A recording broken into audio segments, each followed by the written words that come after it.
Hello, hello. Hi, Duality. Hi, Greenspring. How are you guys doing today? Happy New Year. Hi, Tipiggy. I hope you all are having a lovely evening. It is quite late here. Hello, Key Smash. Love to see you guys. We are playing more PesterQuest. We are on Jade's route. Probably gonna play maybe Jade, Karkat, and Kanaya. Who knows? Who knows how far we'll get? But yeah. So last stream we did John, we did Rose, and we did Dave. A little tired, but otherwise great. That's awesome. I am doing pretty well. I had a productive day of working on whatchamacallit, on my thesis film, and then I went to an escape room with some friends, and that was a great time. And now we're gonna do some Homestuck, or some PesterQuest. So, here we go. I'm just gonna hop right into it. The OST throws me off. It's been days, and your stomach still hasn't recovered from Olive Garden, but you can't spend forever moping around. There are friends to make, damn it. Well, just one left in this set. How far are you on your thesis film? I would say like 70%, if I'm being generous.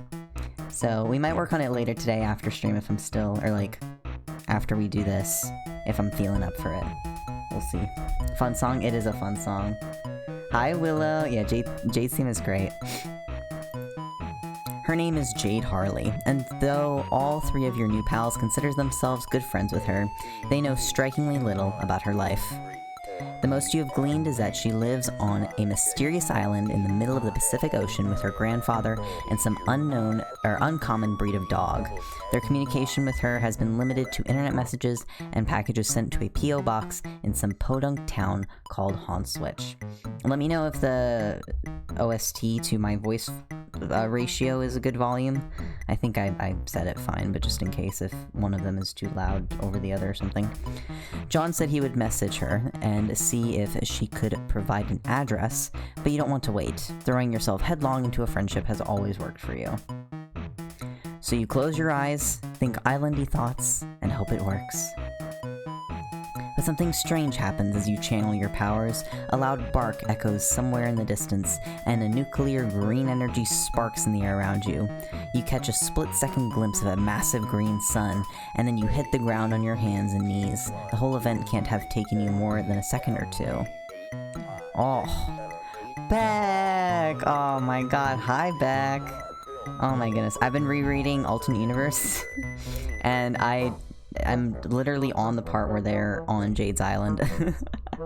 This feels very fitting. With Hellhound Beck. You blink and focus your vision. You are inside a room. The floor is smooth and white, and disrupting the monotony in front of you are a set of similarly white paws attached to a lusus, animal. You slowly stagger up and look him over. He is a very large and fluffy dog, his snout held up high. A long green tongue hangs from his open mouth as he pants lightly, and the air around him crackles with electricity, making the fur on his back stand on end. Something about him feels so familiar to you, familiar twice over. His fuzzy and regal form reminds you of a warmth you once knew, but those neon sparks fill your stomach with dread. At the very least, he seems friendly. He leans in and drags his rough tongue along your cheek, leaving it tingling. His tail wags swiftly back and forth, and he keeps nosing at you. He seems fascinated. Aww. Beck, down boy. It is this friendly demeanor of his that leaves you shocked when he moves aside, and you find yourself staring down the barrel of a rifle. It is held aloft by a bespectacled young lady in a sensible skirt who really has no business pointing such a big fucking gun at you. Jade! Oh my god, there she is. Okay, please don't panic, and don't make any sudden movements. I've never shot a living thing before, and it would make me very sad if I had to start now. Oh, okay, so this is happening now. Is this Jade? She doesn't look like Jade, based on what John told you. She looks more like a Gigi anyways, or maybe a Lynn? Right, the gun. Don't get sidetracked. You slowly raise your hands in surrender and try to put your most inoffensive expression. You tell her that if she started shooting living beings, you would be pretty sad too, and so why don't you put the gun down and... No way! I don't want to shoot you, but you clearly are a dangerous and unpredictable being, and I need to make sure I stay safe. My grandpa taught me a lot about gun safety and trigger discipline in case anything bad ever happened to me. So I know that good trigger discipline means keeping your fingers on the trigger at all times in case you need to blow something to bits. Oh, fuck. No, Steve. How fitting, right at that moment in timing. Now let me make things clear to you. I'm a very clever girl, and you won't be able to fool me as easily as you fooled the others. It's very obvious to me what you've been doing, and I knew you would eventually show up if I waited long enough. Sure enough, John messaged me not too long ago to let me know you wanted to visit me, so I prepared myself for your arrival. You've come to interfere with our lives, and now I want to know why. So you'd better start talking, okay? Okay, you say. What does she want to talk about? You're very well versed on a variety of eclectic subjects, so you can go on about basically anything. Wrestling, postmodern art, controversial opinions on traditional jurisprudence. You get the feeling that this is an interrogation, but you get the feeling that this is an interrogation, and you really have no idea what she's interrogating you over. That's a very likely story. I can put two and two together pretty easily, you know. You've never shown up in any of my dreams before, and now none of those dreams are coming to pass. Not to mention, I don't even see Prospect when I go to sleep anymore. And that can only mean you have derailed the forces of fate. You destroyed John's copy of Spurb, and somehow that changed everything. Not only could John not be in the game, none of us could. None of the meteors hit like they were supposed to, and it was like the universe changed its very fabric to bend to your evil whims. Whoa, evil? That's a little harsh. You'll cop to stupid, but evil is way too much. Don't play dumb with me. What else could motivate you to stop us from fulfilling our destiny as heroes? Heroes? John and friends are very nice, but they don't exactly strike you as heroes. That's because you don't know them like I know them. You haven't seen the shrines on Prospect or heard stories from the Queen, or seen them in the clouds growing into brave and wonderful people, and now I'm beginning to suspect that those things will never come to pass. John's birthday came and passed without any fanfare except for him supposedly befriending a strange mailman, and that day the internet was full of people complaining that their beta copies of Spurb weren't working, and there was a huge scandal with the company. A little while later, I found out that this mailman was talking with Rose and had magical powers. I know a thing or two about magical powers, or at least powers which seem to be magical to those who haven't studied their logical sources, but yours are totally different from anything I've seen. At first I thought you must be an advanced Dursite agent to come sabotage us, but you definitely aren't from Durs. Maybe a Prospedian double agent? But I also considered the weird trolls who kept pestering me, but they've been weirdly quiet lately and you don't really give me that vibe, so you obviously are not human. Whoa, hang on, you are human, right? She tilts her head and gives you a little really kind of look, and your stomach twists into knots. The more I look at you, the more I start to think you're like... how do I explain this? Okay, do you know what a furry is? Wow, okay, that question is more loaded than her gun. Yes? Alright, so a lot of artists I follow do YCH? Yitch commissions? YCH? What does YCH stand for?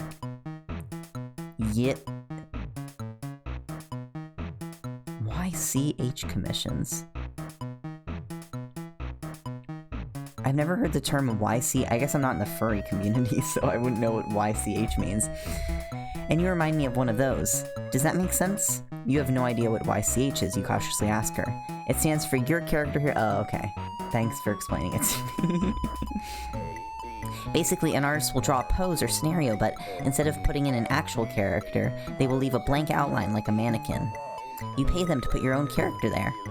When I look at you, I feel like I'm looking at one of those blank spaces. My intuition doesn't tell me anything about... my intuition doesn't tell anything about you, and you've never showed up in my dreams. You're like my best friend Beck over here. Shreezus! Hello, hello. We're playing video games today. A complete wild card, something I can't figure out, which brings me back to my point. She had almost let her gun drop, and you had almost forgotten she was holding it, but she hefts it back up and points it at you and steals her gaze. You are going to tell me why you came here and did what you did, and then you're going to help me fix it. Hi, Cherry. Hi, Tomothy. That rifle is really starting to bother you. Get that gun away from her. Stay calm and explain yourself. I feel like getting the gun away, or trying to do that, is going to get me shot, which is going to be the first route we're gonna do. Let's do it. You can't let a good opportunity slip between your fingers again. You need to disarm her before she accidentally blows you to smithereens. There must be something else that will get her guard down. You ask about her grandfather, the one who taught her about guns. He must surely be a reasonable and mature man. Perhaps it might be best to bring him into the discussion. You could sit down, have tea, drop the gun. I don't know. Grandpa does love his tea time with guests, but usually conversations with him are really one-sided. Oh, is he that stubborn? Well, yes, he's a pretty obstinate man and a total blowhard, but as well, you may find it difficult to talk to him on the account of the fact that he is also a stuffed corpse. Oh, cool, yeah, cool, that checks out, this is fine, everything's fine, you love guest starring. You love guest starring in a goddamn Hitchcock movie. This girl is clearly too unstable to be reasoned with. You need to disarm her and pronto. You steer the topic away from the grandfather she surely murdered and wait for another lull in the conversation. When her eye starts to wander and her grip slackens, you spring forward and reach for the rifle. She shrieks and goes for the trigger, but before she can, an ear-splitting bark rings in your ears and the world explodes into neon green. You feel weightless and empty, cocooned in bitter cold. For half a second you think you just got Avada Kedavra, but you glance around and see the stars, an iridescent light show twinkling all around, painting the vast expanse with beaded glimmers. It is transcendent. It is beautiful. You are at peace. Or maybe that's just the asphyxiation talking?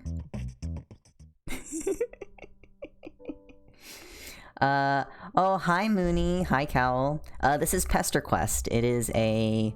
Yeah, here it is. This is PesterQuest. It's like it's kind of a talking, like a dating sim type game, but it's friend sim. It's like friendship simulators, and it's with all the Homestuck characters, all the canonical Homestuck characters, and everyone has like 3 different routes. Okay, stay calm and explain yourself. Alright, pretty much everyone except John has called you on your bullshit thus far, so you may as well give her the full confession. You absolutely did change the course of reality, but it was the result of a genuine fuck-up, not ill intent. It's kind of a long story, but you relate it as best you can. Your strange lack of memory, an encounter with a bizarre and magical artifact, the way you blundered into John's life and destroyed his mail as a result of your highly relatable social anxiety. The girl listens intently as you explain what brought you here, and then you offer an apology. You think that you have irreversibly altered the very fabric that threads her cosmos together. There's probably no way of putting things back like they were, and letting this lady go on her golden dream quest or whatever she was blathering about while you were distracted by her very deadly gun. Okay, you sound very sincere, and I'd like to believe you, so I'll take you at your word for now. Whatever shenanigans you involved yourself in, I trust that you do not intend to cause any problems. Let's put all this ugly business behind us. The girl holsters her rifle, and you breathe a long sigh of relief. Sorry about all that. I promise I only had the best of intentions. It's cool, you tell her. You get the distinct feeling you've dealt with much worse. Yeah, I'd imagine a space hopper like you has been to all sorts of cool and dangerous places. I'm kinda jealous, really. But anyway, we never properly introduced ourselves. My name is Jade, and my dog's name is... I just say Beck. I can never pronounce his full name. What's yours? Huh, you know, you think this is the first time you almost have ever been asked for your name? Ever? You almost forgot you had one. You tell Jade your name. Huh, that's a very unique sounding name. I like it. You tell Jade that you like her name too, and she beams at you. Thank you. I'm so glad Grandpa gave me this name. It's so pretty and fairly unique and just very likable. Hehe. Anyway, why don't I show you around? I can give you a tour of the house and we can get to know each other a little better. Oh, that sounds great. You're an expert on taking tours of people's houses, which makes sense since you don't exactly have your own house. Jade stares at you sadly. I'm very sorry to hear that. No, it's cool. You have magic now, so the trade-off is pretty fair. Right, well, this is, of course, my room. As you can see, I have a ton of pretty posters. This is my favorite. It was a gift from Dave, and I love it to pieces, even though it was honestly pretty dumb looking. But that's the point, hehe. She gestures to a poster of Dave's webcomic guys with animal attributes scribbled onto them. Most of the other posters also feature anthropomorphic fauna, drawn with significantly more finesse. It all gives you a very furry vibe. But not in a bad way, you clarify. Her lips twitch in irritation, and it occurs to you that people are probably constantly either clowning on her for liking furry stuff or reassuring her that they aren't about to clown on her for liking furry stuff. Well, I actually don't dress up in suits or any of that nonsense, but I really love animals, and I think it is fun to imagine what it would be like to be one, which is why I own so many animal toys, like the Manthro chaps, who are very silly but dignified fellows who are part animal and part Victorian-era gentle sirs. Jade gestures to a pile in the corner heaped high with plushies and dolls of all sorts.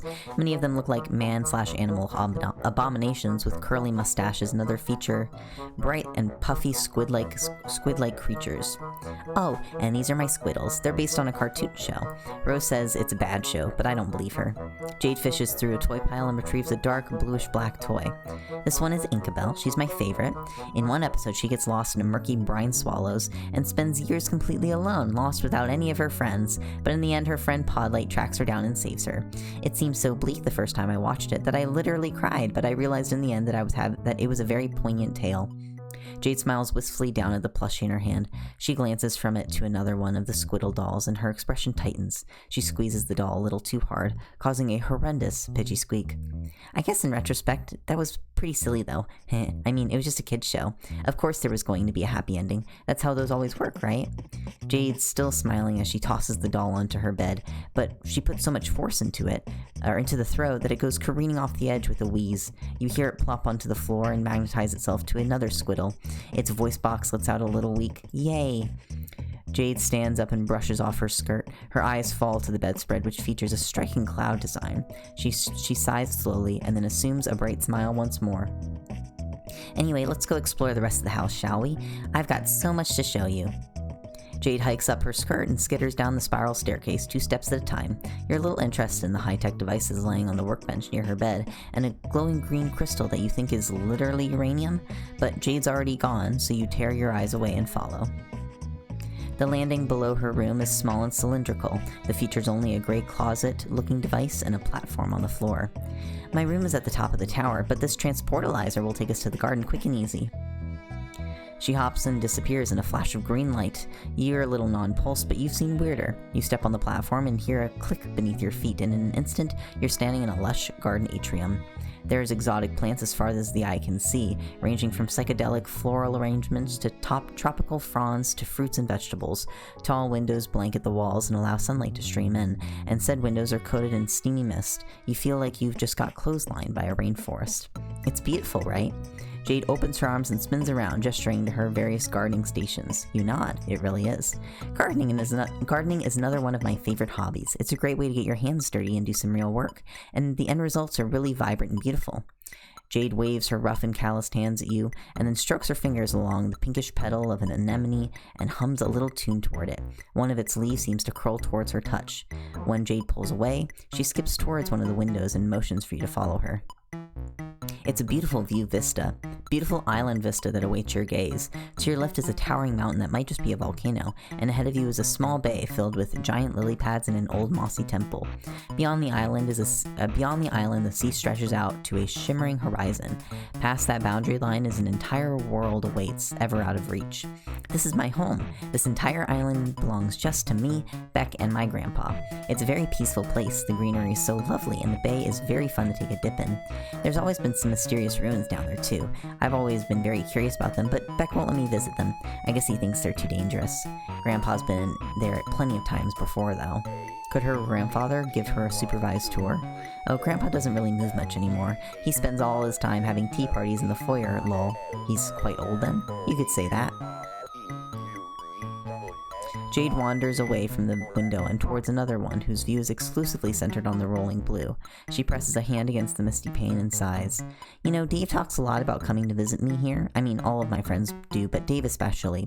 In his usual Davey way, of course, which means making a lot of jokes and not sounding very serious about it. Yeah, I'm itching to put my safari hat and come trapezing down to Doom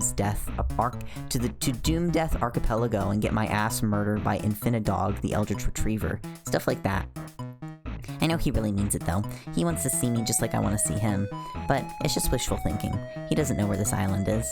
I don't know where it is. All deliveries here go through some company P.O. box my grandpa set up before he died, and it's not marked on any maps. Because this is a special island with all kinds of important secrets on it, I guess? Or, it was special. I was special. But not anymore! Now I'm just a regular girl stuck alone on this dumb island for the rest of my stupid life. Whoa, you asked Jade if she's feeling alright. Yeah, I'm totally fine, just peachy, thanks for asking. Come on, let's keep up with the tour, there's no time to dilly-dal. My grandpa's collection room is up next.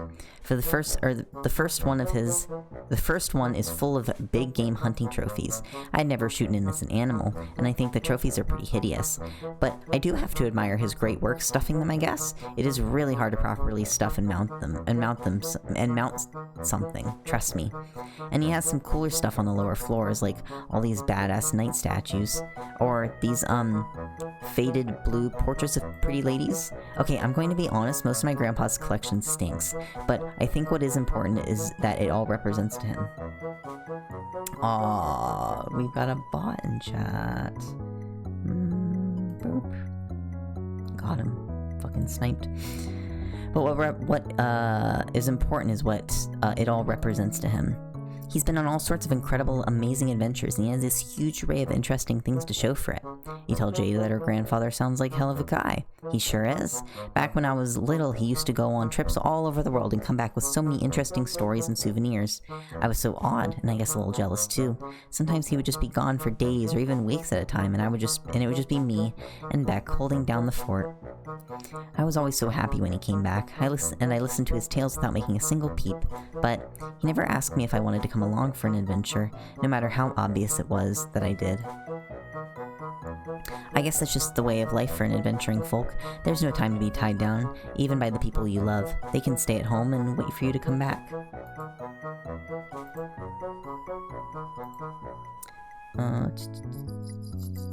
Hold on, I have to check something. Alright, that's how it was for my grandpa, or at least, what about you? You're an adventurer too. You visited all my friends, and you've surely been to other awesome spots around the globe. Shreezus, there's no mods, I think, in chat tonight. It's just me. I sniped it.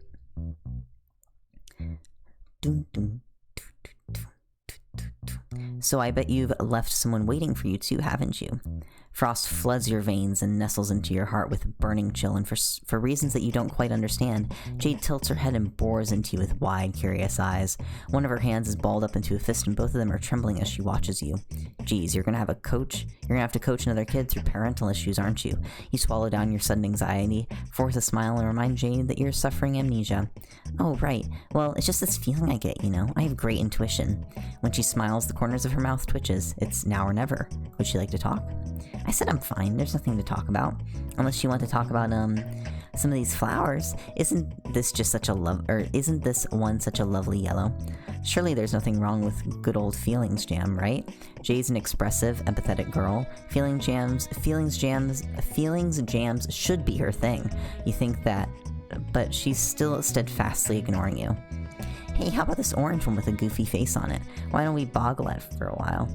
Jade, something's wrong. You need to talk this out. That's what you do. You're a talker, so why don't you two...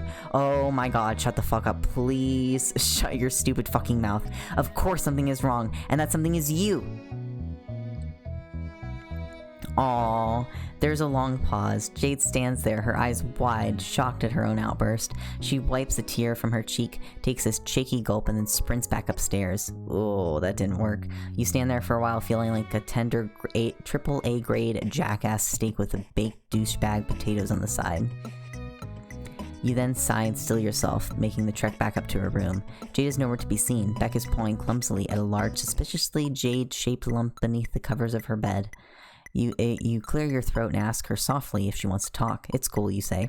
You listen to teen drama all the time. This is some particularly choice drama.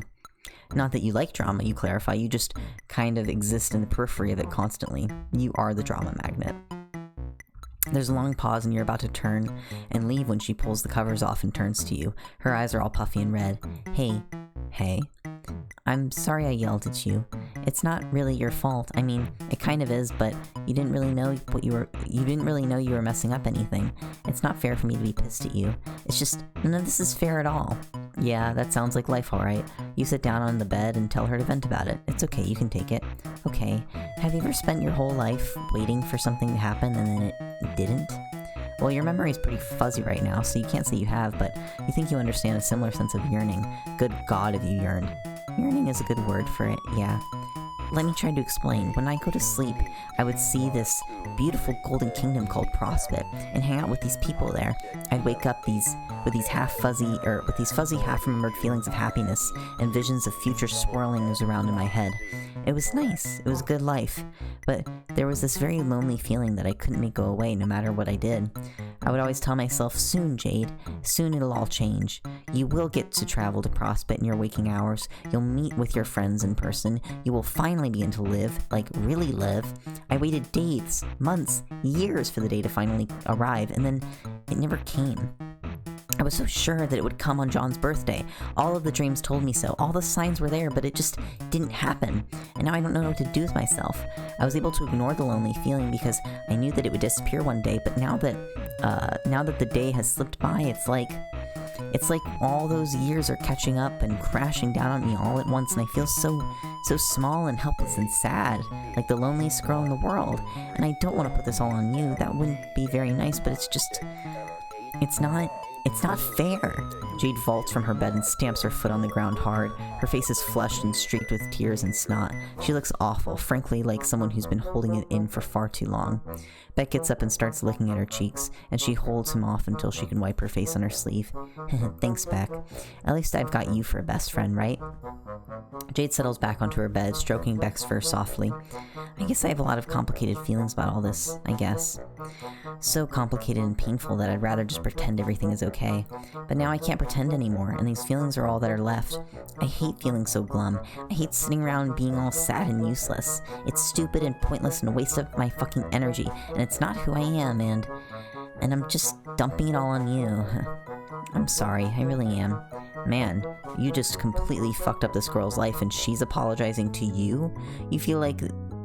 Now you feel like the delicious 3-layered shithead tiramisu served after a nice meal of steak and potatoes you just had earlier. You really want to help Jade.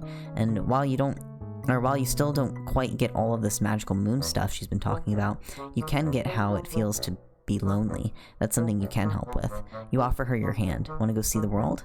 She sniffles and lightly shakes her head. It's not going to work.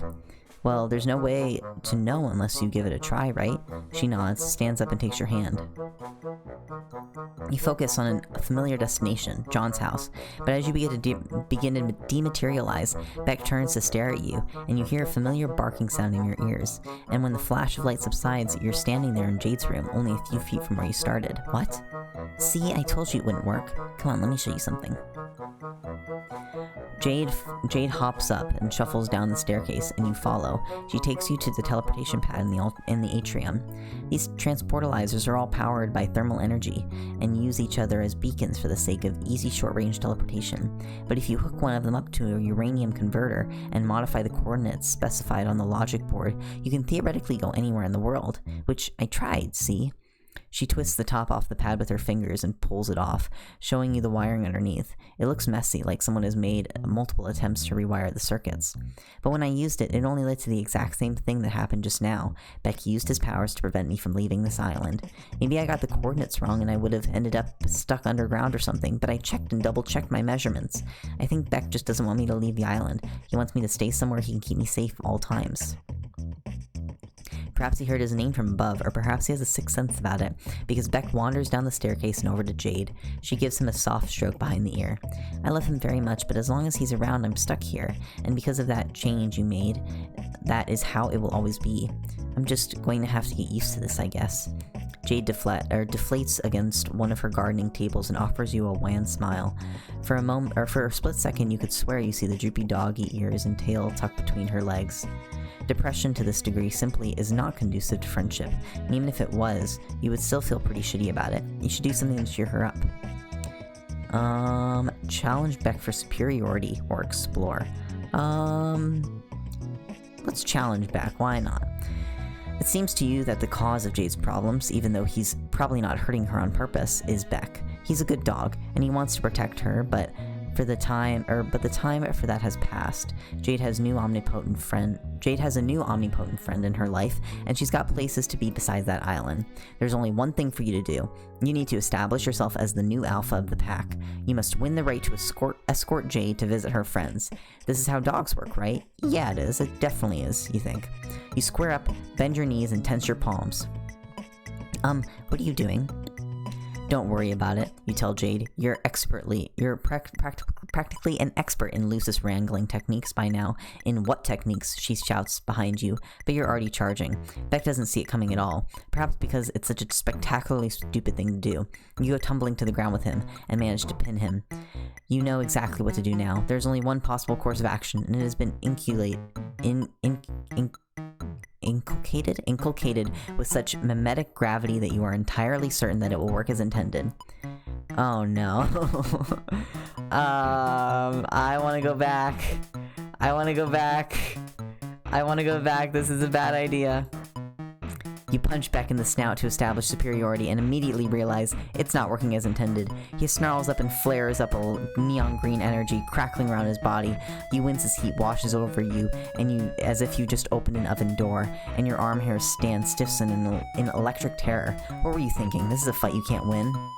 Beck lunges at you and sinks his fangs into you. You yelp, pain splitting your sight, radioactive fire roaring up your arm. You yank yourself away and instinctively try to teleport, but as you disappear, Beck's teeth catch your shoulder and hold on to you tight. Oh, Jesus. Not found. What?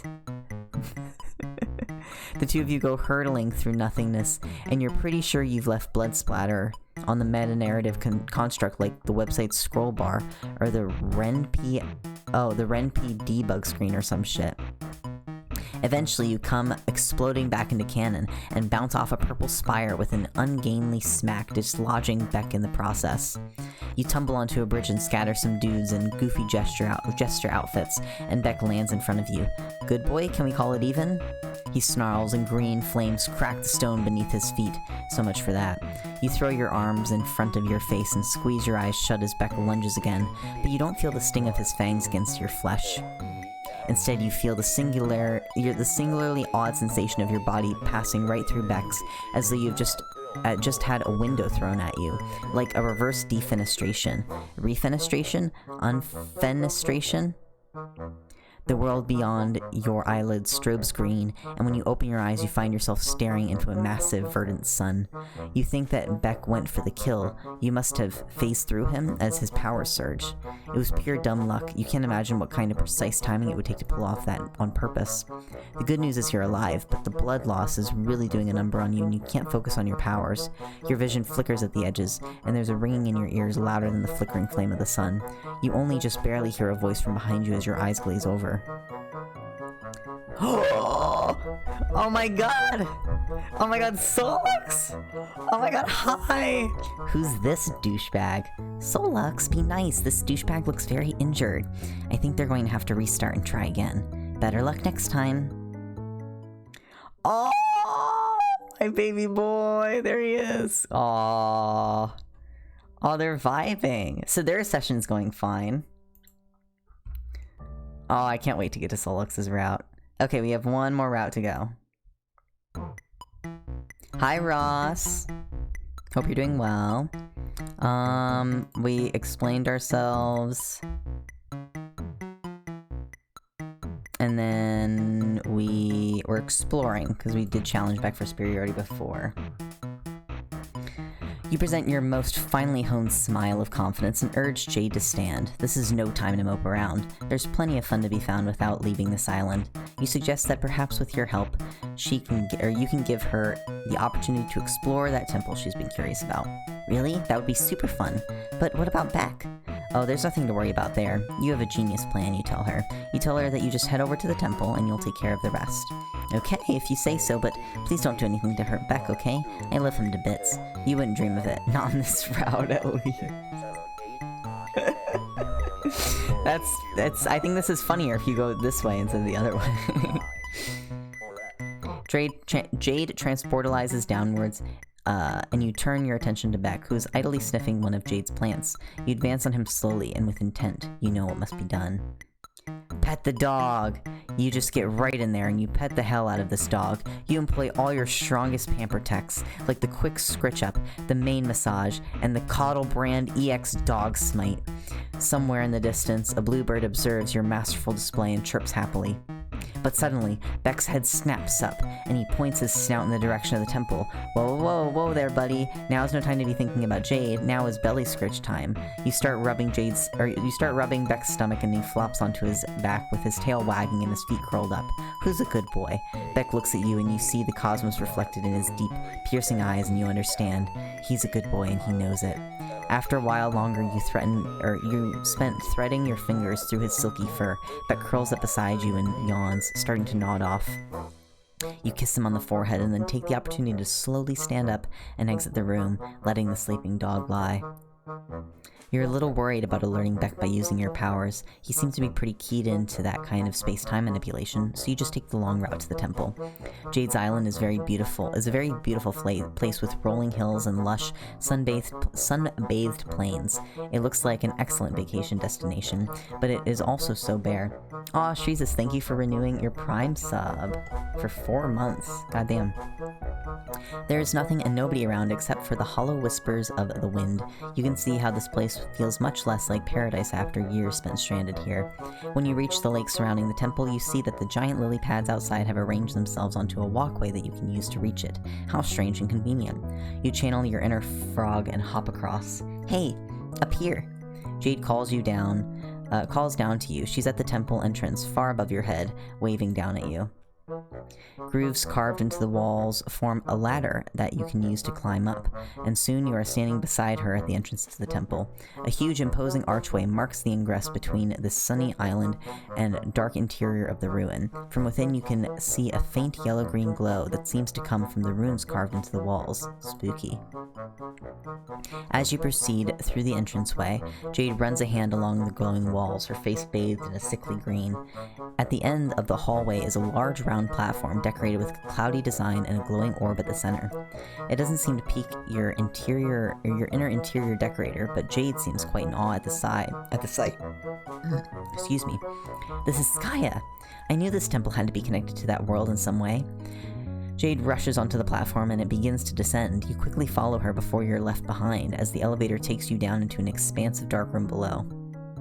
Much like the rest of this temple, the space seems very sparse and is illuminated by the faint glow of runes on the wall. A large purple lotus flower rests atop the pedal in front of the elevator, petals wilted. There is an electronic display built into the pedestal with a timer that could feasibly count down for millions of years. But it seems to be glitched, stuck at a few hours away from 0, with the second digits constantly ratcheting back and forth between 2 numbers. Jade places a hand on the pedestal and sighs. The number is stuck. I think this is a time capsule, but it's malfunctioning for some reason. Was I supposed to open it when the time was right? Now I'll never know. What else could this place be hiding from me? As if on cue, the elevator platform shudders and begins to rise behind you. As the platform ascends, it becomes clear that there is a pit beneath it, which is basically video game logic 101. Jade looks down into it and you follow suit and see transportalizers? There's 2 of them, one a deep purple and the other a brilliant gold. Jade leaps down into the pit, which is a pretty brave maneuver because it's deep as hell and real life still has fall damage. She grunts and sinks to her knees from the impact, but quickly recovers and rushes over the golden transportalizer. She examines it for a moment, and then clambers on with a soft click. The pressure plate is depressed and the device surges to life. She disappears in a bright flash of light. Well shit, you'd better follow her. You hop down and step onto the transportalizer, and the same flash of light consumes your body. You feel something like wind whipping around you as your molecules are dematerialized and then reassembled in a new locale, a glimmering golden palace. Wow, this place is way too fucking bright. Someone needs to crank down the saturation on this pronto. I don't believe it. Jade is looking around you with wide eyes that reflect your golden surroundings. This is it. This is Prospect, the planet I visit in my dreams. I didn't think it was possible to get here like this. What does it mean? Why am I allowed to be here right now? I should go talk to the queen. And with that, she's off, sprinting down the halls with a renewed sense of vigor. You scramble to keep up with her, threading your way through crowds of confused white-shelled folks in fancy outfits. They kind of remind you of yourself, but with chitinous bodies. You sidestep a lady carrying a paint can and shuffle down a lengthy gold staircase adorned with regal golden spikes, and you can only barely keep your eyes on Jade's long black hair as it swishes behind her. When you finally catch up, she's in the middle of an argument with two burly fellows in white suits. She stamps her foot at them, but they are undeterred, blocking her passage further. Eventually, Jade wheels around to look at you. She tries to soften her expression for your sake, but her face is still sour. Ugh, the guards won't let me see the queen. Apparently she's really busy with something. They told me I'm not supposed to be here and that I have to leave right away. This is totally bull. I'm a princess. I swear some of these idiots can't even recognize me without the pretty golden dress. Ugh, I guess I'm not getting any answers here either. Let's just get out of here. And she's off again, this time striding forward with her fists curled and her jaw set. You glance back at the guards, whose furrowed brows strike more as worry than ire, and then follow Jade back. You're almost to the exit, and you can see it, a dark figure silhouetted against sky's brilliant blue. They are humanoid in shape, with two leathery wings outstretched and inky black tendrils trailing behind. Oh, Jack War. Crimson Force crackles in their wake, and they swoop over the city like a bird of prey. Something about them gives you the major case of heebie-jeebies. You do a little nervous half-jog back to the transportalizer and get the hell out of Dodge. The temple feels oppressively dark compared to the blinding bright of Prospect. You spend a while blinking as your eyes readjust. I was eating high, Murph! You missed like half of Jade's route. Actually, more than half. The transportalizer you just used flares up red and then cracks. That's probably not a good sign, is it? You do what you do best, ignore it, and climb out of the pit. Jade is standing beside the Lotus contraption, running her hand along one of its pedals with her face set. What does it all mean? Was this here all along? Has my grandpa been to Prospect before? Am I crazy? I don't remember this being in Homestuck. There weren't transportalizers to Prospect and Durst inside the temple. Were there? I guess I don't know how the queen and king... Oh, it's been so fucking long since I've read Homestuck.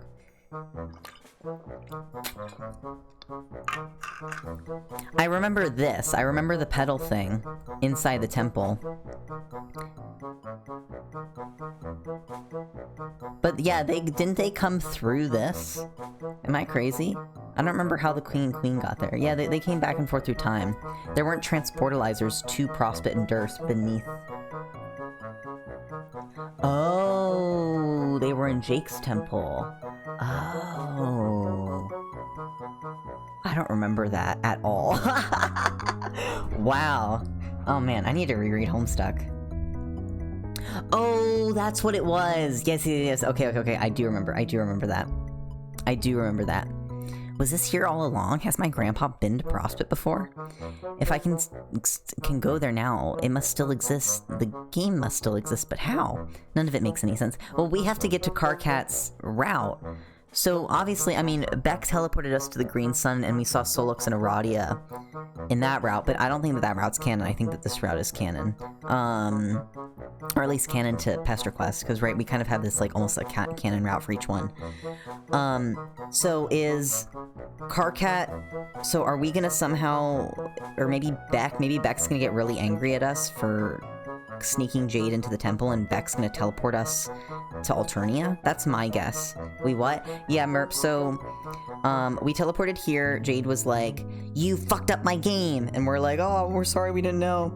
And then, in one route, we wanted to, because Jade was like, oh, I can't go into the temple because Beck's, keeps me from going. And so we either had the choice to, like, challenge Beck for authority.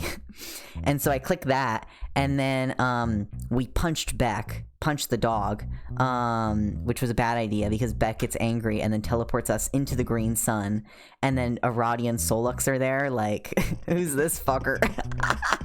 And then that's how the route ends. None of it makes any sense. I need to keep thinking about this. You follow Jade slowly back to her house as she mumbles to herself, brows furrowed. You can barely catch what she's saying, but she's clearly thinking hard. The clouds have never been wrong before. Is it too early? Was this meant to happen? Once you reach the atrium, Jade lets out a sharp breath and nods her head, resolute. She turns to you. Alright, I think I understand. I know what's going on now. Great, you offer her your most winning smile. What's the sitch? Well, the truth is, I was always being very immature about the idea of being a hero and having a destiny. Life isn't like a kid's cartoon after all. Heroism isn't all rainbows and sunshine. It's childish to think that everyone gets a happy ending. That kind of storybook stuff doesn't really exist. To be a real hero, you have to be prepared to suffer horribly.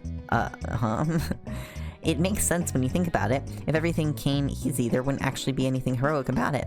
Why else would my grandpa have to put me on this island? Why else would Beck want to keep me safe here now that everything changed? It's because it's my destiny. I have to prove that I'm willing to suffer and willing to sacrifice. That has to be it. This can't all be for nothing, right? That's not the way the world works. Everything has a purpose, even if it's not clear at first. Seeing Prosper in the flesh reminded me of that. My purpose is to do what I've always done, what my grandpa and Beck have prepared me for. I know I'll be really lonely, but in the end it means that everything will continue to play out the way it's meant to. It's a very noble job, and I've got to be the one to do it. You're at a loss for words. This really doesn't feel like the right takeaway from all this, but you don't know jack about Spurb or Destiny or any of that nonsense, so who are you to say otherwise? And also, we are... I'm pretty sure, because we have retcon powers, we fucked up the timeline so bad that I'm pretty sure we're not going to play Spurb in this timeline. So, Jade, I don't know about that. I wouldn't be an optimist here. So thank you for helping me visit Prospect. I wouldn't have figured this all out if not for you, and I'm sure that meeting me is one step along the way to your mysterious fate as well. I will be rooting for you. Jade erupts into a broad, beaming smile. It might be the first completely genuine smile you've seen from her this entire time, but that doesn't make you feel any better about it.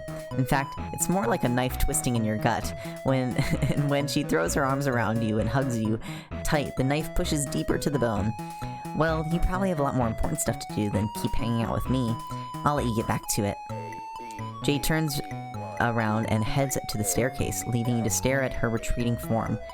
Is this it? Will you accept the new destiny you've been written for, Jade? Or will you accept the new destiny you've written for Jade and allow her to stay trapped here on this island?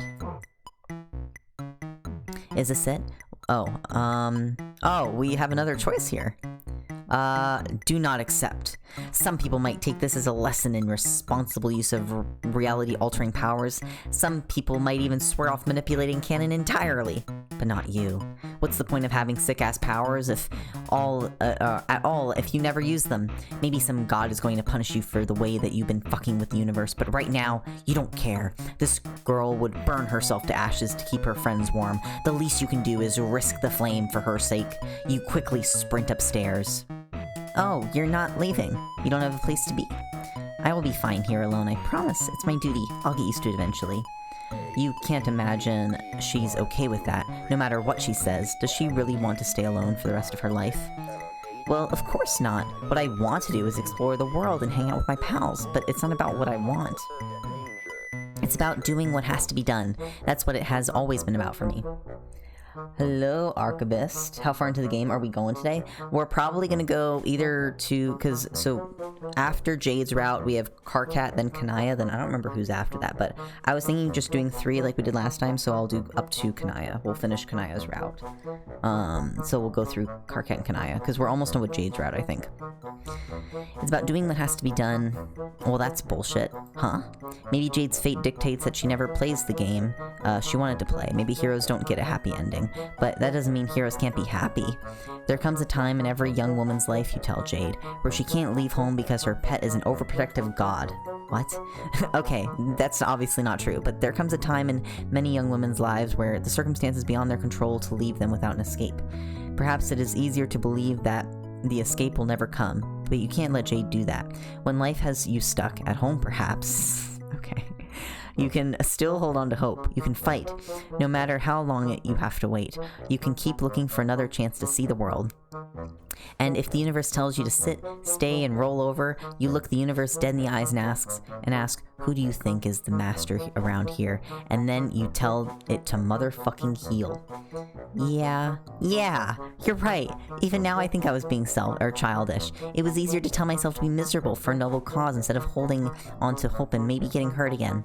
But I have to hope. That's who I am. I'm a hoper, not a moper.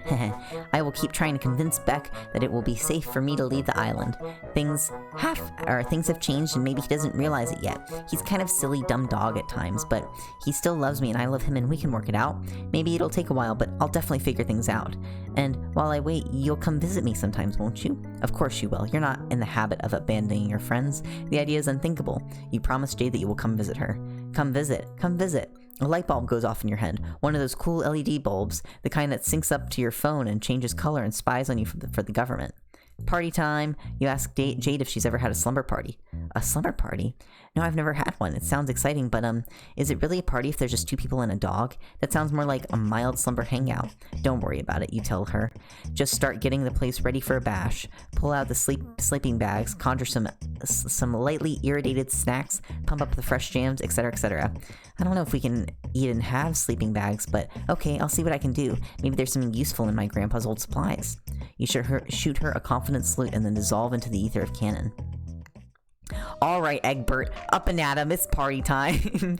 John yelps and tumbles out of the chair, crashing to the ground in an undignified heap. It looks like he was just in the middle of debugging some code on his computer when you interrupted him. He disentangles his limbs and stands up with a groan. Okay, Magic Mailman, we need to get some things straight. Your power is extremely cool, but using them like this is kind of lame. Jump scares rank very low on the prank scale. They don't take any effort and they are just sort of mean and annoying. You apologize for scaring John. You're just in a very excited mood right now because it's time for a motherfucking slumber party. Oh, cool. I've never had a slumber party before. Who's it with? You grin. Don't you already know with who, John?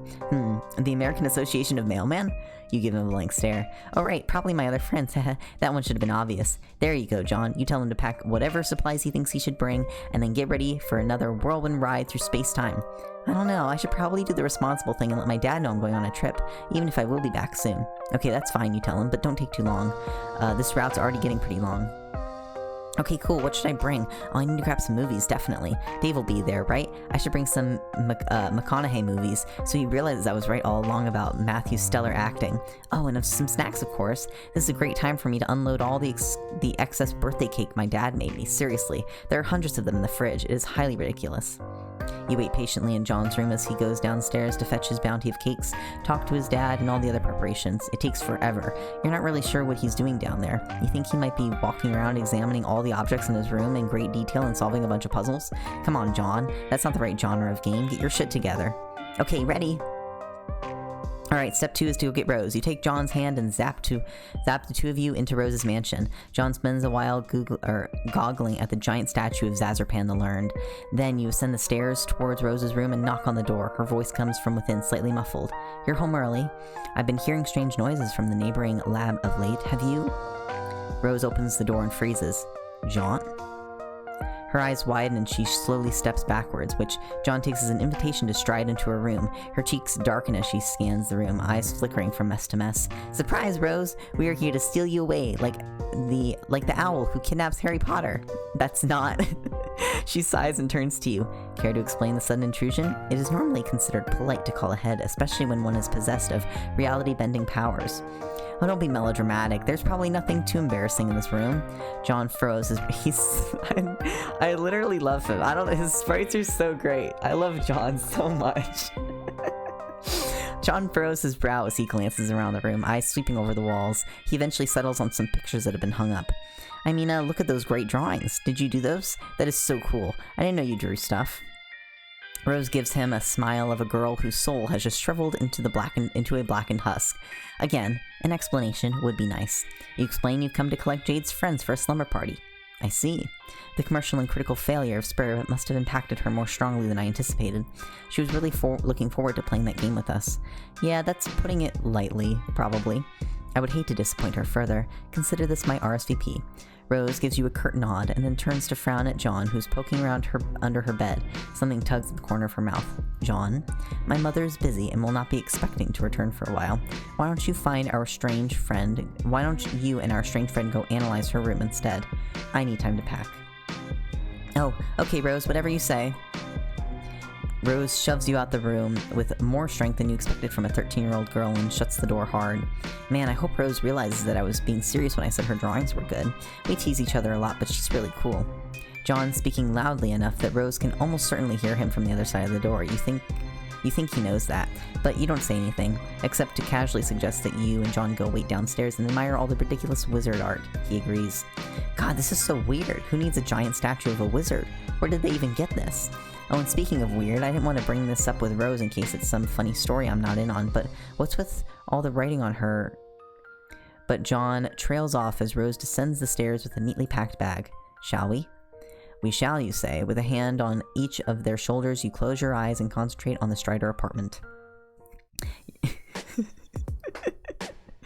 You're aiming for the hallway outside the front door, but this power is still taking some getting used to, so you instead pop into existence right on top of Dave's bed. He's tapping away at something on his computer, and as soon as you appear, his entire body tenses up. You've barely had a moment to react before Dave wheels around in his chair and flings a handful of shurikens at you. One of them grazes Rose's cheek so closely, a strand of pale hair flutters to the ground. She turns to look at the weapon now embedded in the wall and runs a finger along the edge of the blade, squinting.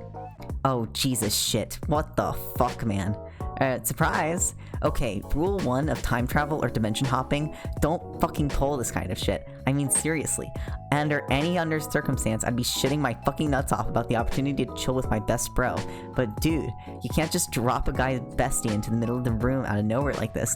This is an extreme social faux pas you have to give some guy time to prepare for. Don't be melodramatic, Dave. I assure you, there is nothing present in this room that could make us think any lesser of you. If Rose was scarred by that near-death experience just now, she doesn't show it. She hops off the bed and glances around. If you left any pornography out, it will only serve to confirm the hypothesis I have already made. Haha, dude, are these selfies? Are you doing the duck face on this one? Oh man. Oh, for fuck's sake, John. You get a VIP all access backstage pass, and the first thing you do is insult my stuff. Like some rowdy tool at the Nickelback concert rummaging through their closet instead of doing the musical work a favor and assassinating them. Well, yeah. You would do the same, dude. Touché. But anyway, aside from you getting all your grubby hands all over my pristine collection of cool swords, what the hell are you all doing here? We're having a slumber party. Are you in? Oh, I don't know. Bro is basically always keeping tabs on me. Guy wants me to be safe, you know? Or rather, wants me to only be in the right kind of danger to teach me lessons about irony and being a dope-ass fucking ninja master. It's all pretty intense supervision is the point being made here. We've already gotten some rank vibes from him after the little jaunt over to the Olive Garden. Actually, the vibe's been off ever since John's B-Day, if I'm honest. I don't know how he'd feel about me galvanating off on some magic snooze adventure with Slappy the time-traveling mailman. Seems like the kind of thing that he'd take issue with. Oh, come on, he can't be that bad. What kind of guy wouldn't let his brother go hang out with his friends? Yeah, I guess. Be a pretty shitty kind of guy if he did that, wouldn't he? Dave stares off in the middle of the distance for a while.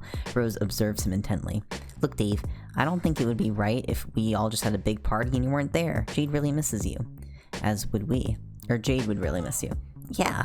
Dave glances furtively around the room as if he's expecting a camera to blink at him from one of the corners. Alright, I'm in. Just let me grab some sups. That's supplies for short.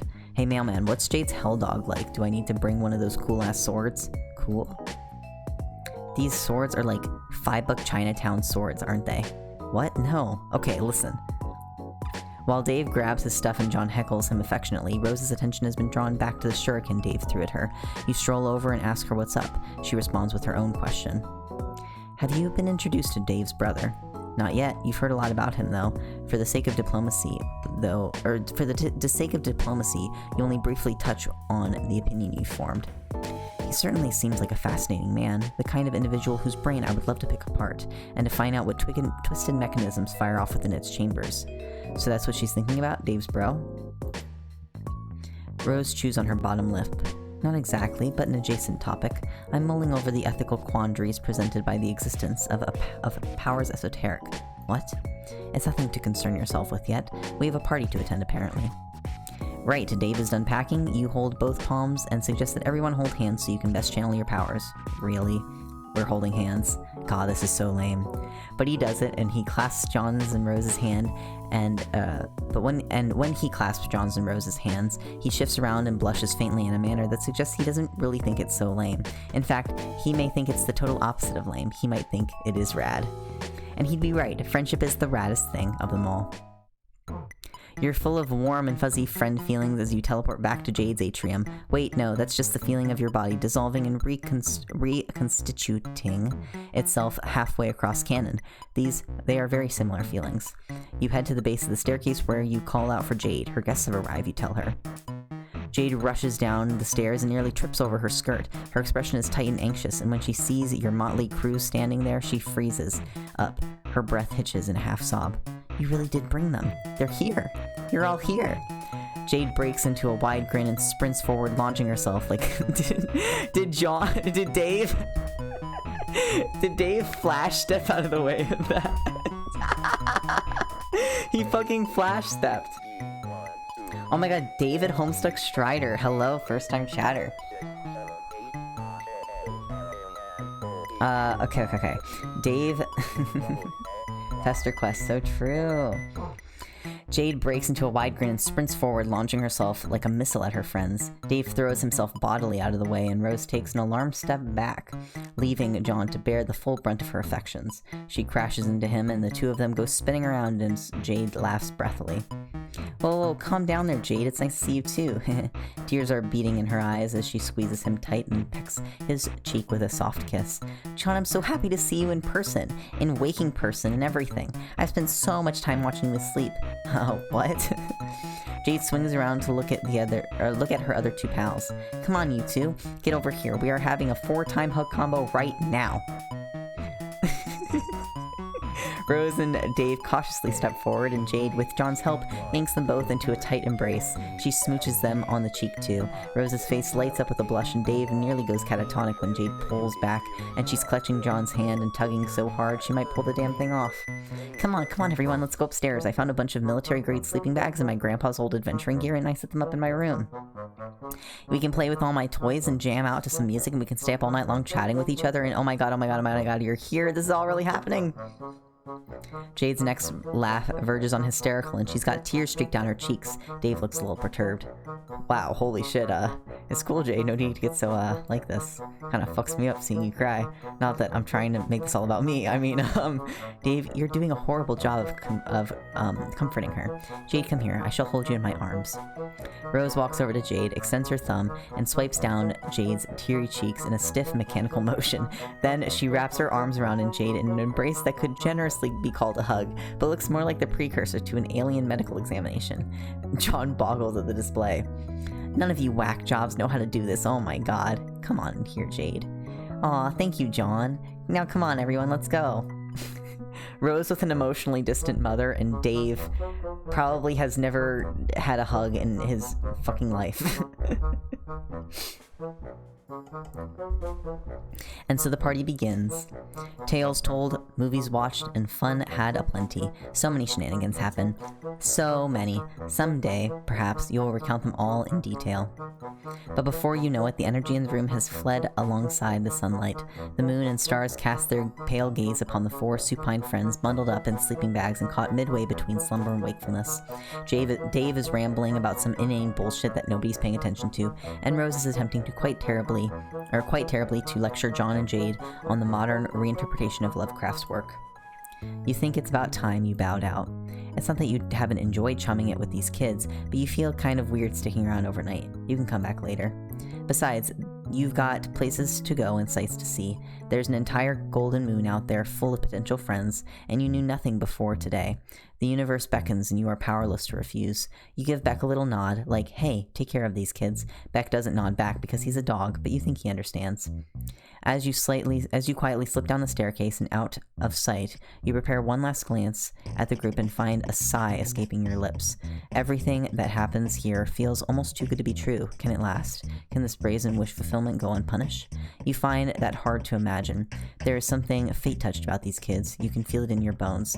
As surely as the wind whispers to the trees or the stars dance through space, as surely as turning clocks will call on the sunlight back again, these kids will never be free of the bullshit that hounds them. But right there, right now, they are at peace. They have shared this one perfect moment together, and perhaps in future, they will come more betwixt the chaos. And maybe that's enough. Aww, look Look at them. I have seen this page, this image before. Look at the Rosie dudes painting each other's nails. Oh! And they're showing off their furry art. Oh my god. Oh my god, it's Dave's persona. Holy shit. Okay, we have one more route for Jade.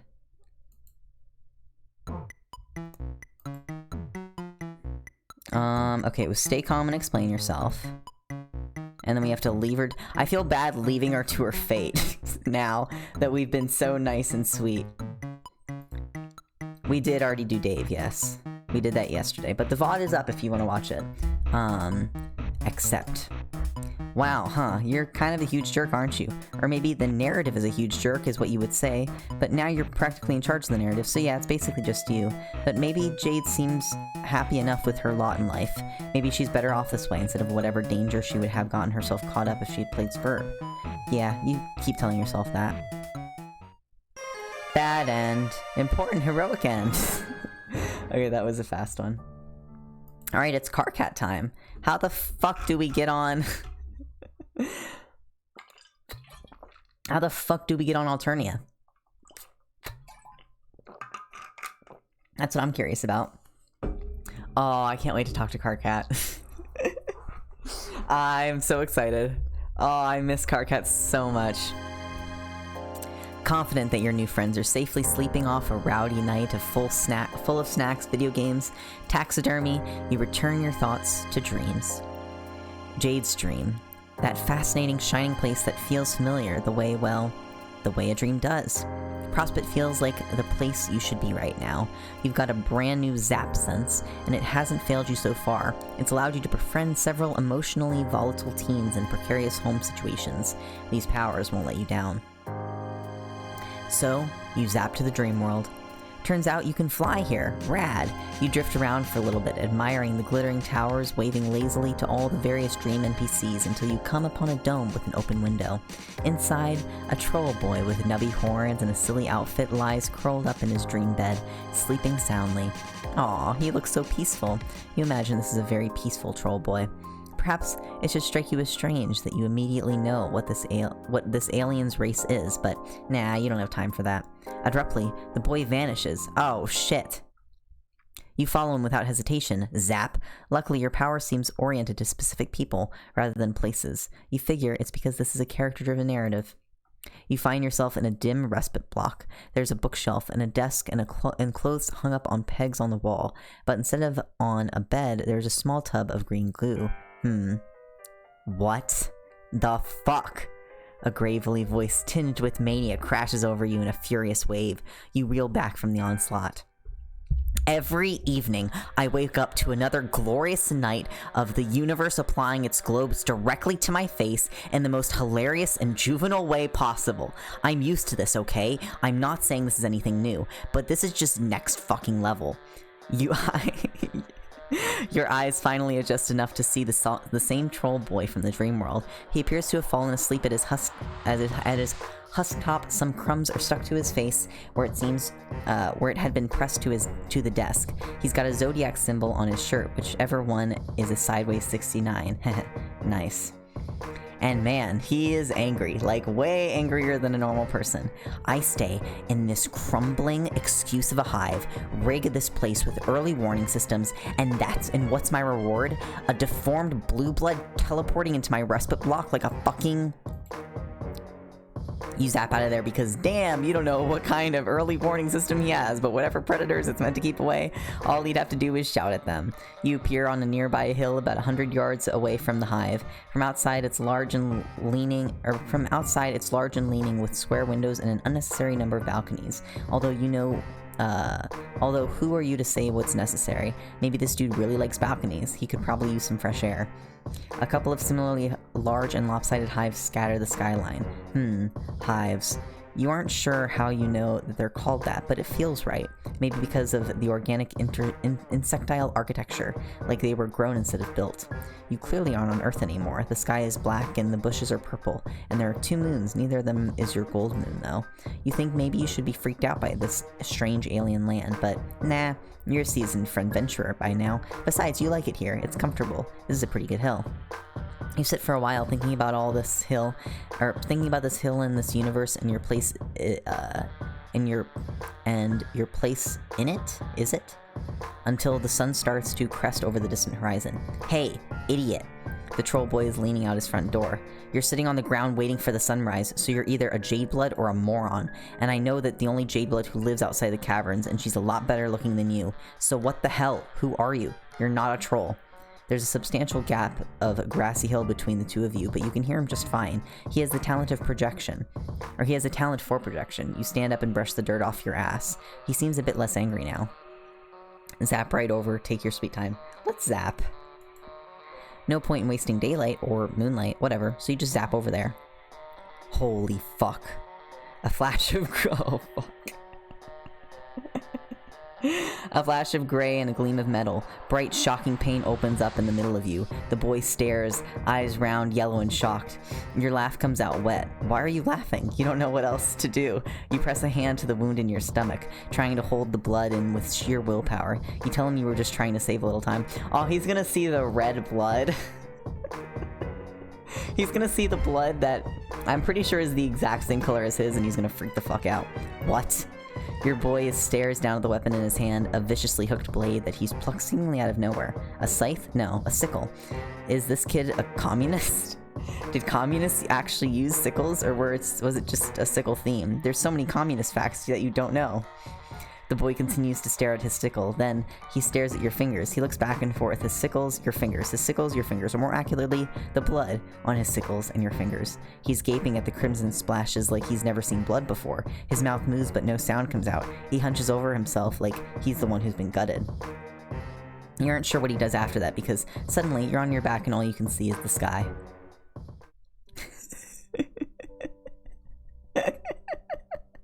Look at him! Look at him! Oh, what a lad! Oh my god. What a guy. Oh, here we go. Take your sweet time. You walk leisurely down the hill. The heat from the rising sun washes over your back, and you speed up. That sun is bad news, you just know it. You start down the hill, light bleeds further across the horizon, and your pace gets a little less leisurely. The troll boy crosses his arms. His shoulders are rounded in a slouch. He spends a lot of time making himself smaller. His black painted claws are bitten down. You wave a little awkward. His claws are painted. His claws are painted. You wave a little awkward hello back. Oh, they're not painted in this sprite. Oh my god, lying. He rolls his eyes and grabs you by the arm, gripped surprisingly strong. He tugs you underneath the shadowed overhang of a balcony. Okay, asshole, what were you doing watching me in my dream like some hornless, caste-posing pervert? I can't even retreat into unconsciousness anymore. Is that it? I won't even slide into the nascent relief of death without an alien stalking me. Did one of my friends put you up to this? Was it Solux? Everybody's favorite pastime, made Karkat's life even more of a constant, effervescent shit show. You tell him, Karkat, that it's not like that. You don't know anybody named Solux. You didn't mean to be creepy. You just found him, liked how he looked and decided to follow him home. Karkat's thick eyebrows creep upward. Okay, you know how it sounds, but you really didn't do it to be weird. You did it for friendship. You crave it, like a mineral. Wow, very normal, Mr. Magic. Oh, but you are magic. Okay, maybe not you specifically, you don't want to brag, but you can do some pretty magic stuff. Karkat looks incredibly dubious, even more so than Rose had, who you might have described as politely incredulous.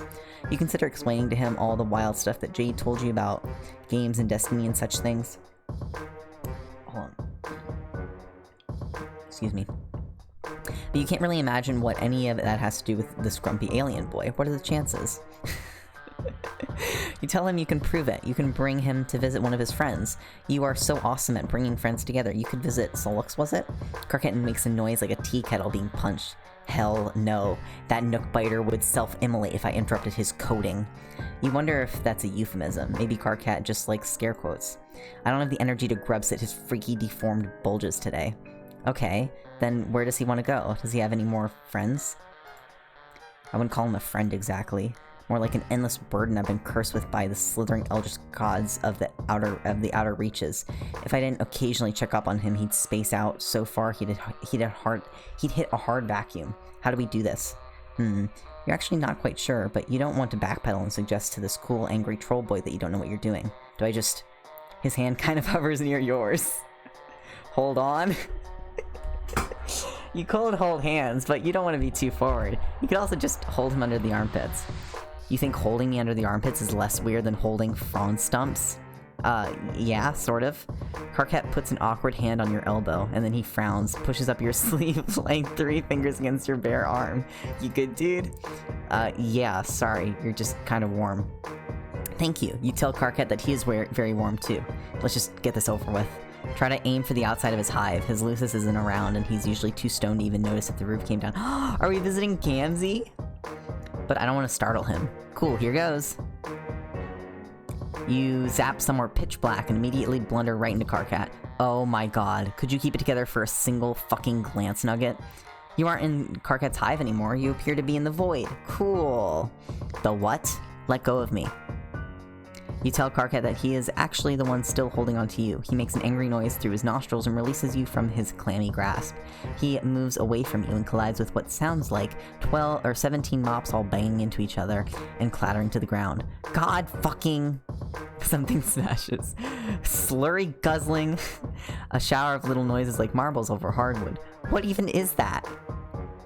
A light finally pops above you. You appear to be in an alien broom closet with, like, alien cleaning supplies, you guess? One of the bottles just has Clen written over it in permanent marker. You ask Karkat if he meant to transport you two into a closet. A bucket rattles as he kicks it. He yelps and jumps backward onto your foot. What the fuck, Makar, you bottom-feeding asshole?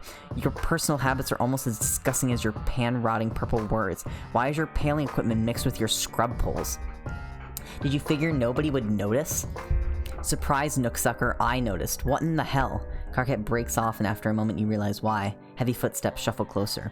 Someone has heard the absolute rumpus tantrum that Karkat's kicking up. Oh, hey, hold up, my brother. I'm hearing something in the scrub cubby. Some squeak beast what's got all itself trapped. The door opens a crack. Karkat grabs your arm again. Oh, fuck. A shadow looms on the wall, wild hair and tall horns. Oh, fuck me. Karkat squeezes your arm so hard it hurts. Oh, fuck. Oh, fuck. Oh, fuck.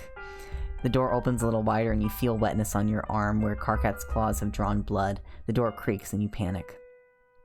You both crash down on the floor together in Karkat's respite block. Karkat's little horns jab you in the side. What the fuck was that for? Why did you do that? Because Karkat was freaking the fuck out and you two were worried and you were worried the two of you were in danger, and there was some menacing asshole saying creepy stuff on the other side of the closet door. That is a complete mischaracterization of the scenario, and I'm totally disgusted you'd even bring it up. Look, it's not a mischaracterization. He was totally losing it. He was clinging onto you so hard that he even drew blood. You show him your clawed arm. Karkat's reaction is immediate and overblown, which you are beginning to gather isn't out of character for him. He starts vigorously examining himself. He appears to be checking for injuries. No, you insist. He's not the one bleeding. You are. He's so covered up in jeans and sweaters that you have no idea how he'd even get cut in the first place. Wait, this is your blood? Yeah, what's the big deal? Besides the fact that he just totally scratched the shit out of you. You're willing to let it slide, though, for friendship reasons. You figure this honestly just might be the way he greets people? It's honestly kind of fucked up. Maybe you should just leave? Wait, what?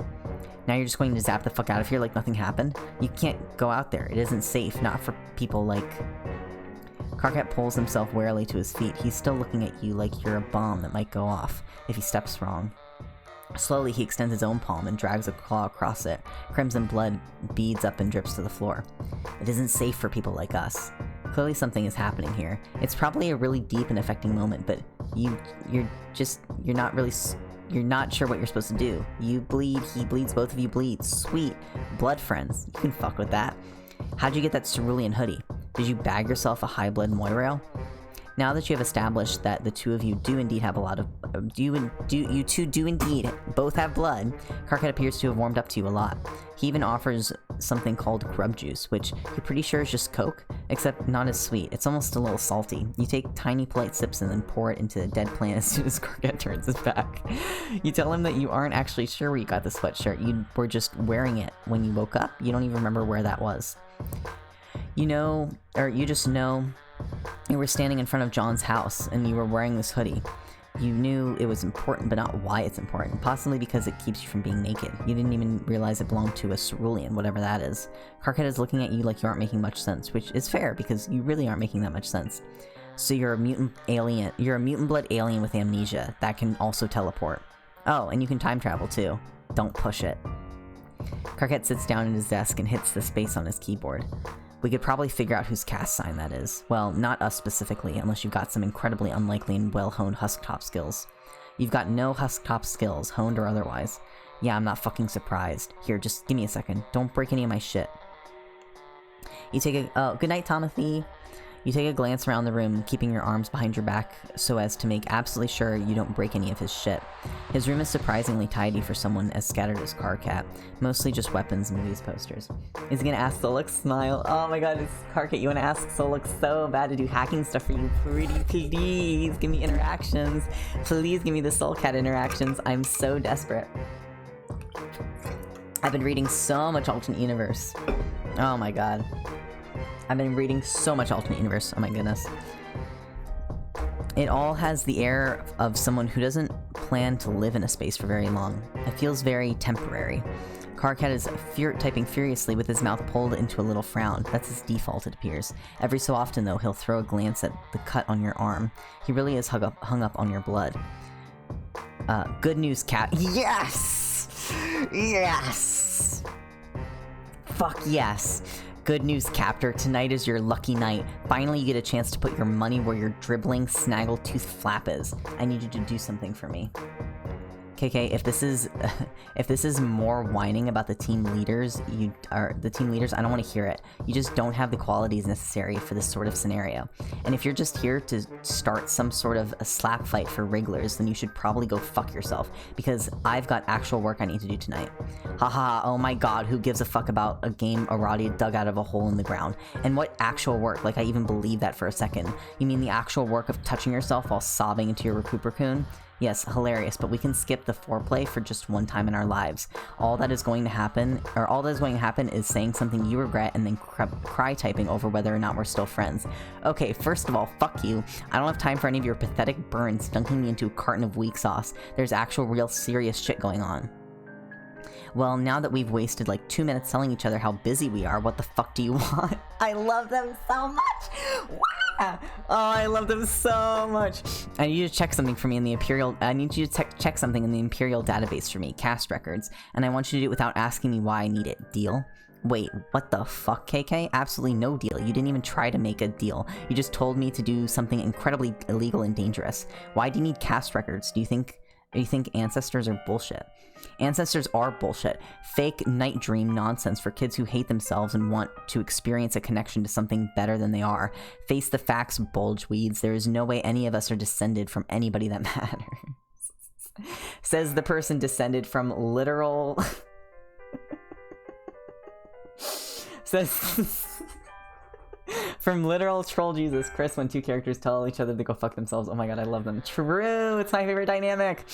Then why the hell do you want me to risk getting cold for records if it's a bunch of bullshit that doesn't matter? I might have a death wish, but I'm not fucking suicidal. Okay, I added the fucking there. So either tell me what crawled up your nook and laid eggs in there, or let me get back to work. Okay, fine. I'm only telling you this because we're friends and I trust you. There's this person in my hive. Person? Yeah, they aren't a troll, but they aren't a drone either. I figured they're an alien, but they've got a cerulean sign and we're trying to figure out where they came from. Wait, they aren't a troll, but they're cerulean? Sorry, KK, I'm trying to wrap my pen around this, and I'm pretty sure you're fucking with me. Oh my god, could you just run this? Give me a second. Okay, nobody had this sign or cast name in a while. Ask your new alien friend if they know the name Adilov. Hey, do you know Oh, what the fuck? You step back from where you've been reading over Karkat's shoulder. You couldn't resist. He was just getting so heated and mad, banging on the keyboard, making weird little growly noises. You think you can just... Karkat goes absolutely silent. He's rigid. If he'd have been a cat, his hair would be standing straight up. You ask him what's wrong, and he shusses you so loudly you almost fall over from shock. You strain. In the distance you hear a strange, staticky whirring. Suddenly, Karkat explodes into motion, grabbing your arm and pulling you out of his respite block and down the stairs. In the living room, he tugs a thick black blanket from off the back of the couch and pulls up the rug in the center of the room. Beneath it is a trap door. What the hell is... Be quiet. His movements are quick and panicky, but also methodical. His jaw is set and his eyes are hard as he unbolts the trap door, gives it a hard yank and loosens it, and props it open. Beneath it is a rectangular pit in the foundations of the house, the size and shape of a shallow grave. This isn't the first time he's done this. You doubt it's even the 10th.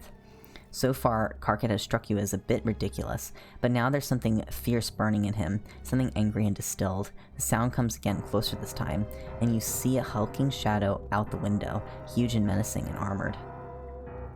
Karkat yanks you down into the pit with him, and wraps the two of you in a blanket. He then closes the trapdoor and you are plunged into a darkness so absolute, it's like you've stopped existing. What the hell is going on?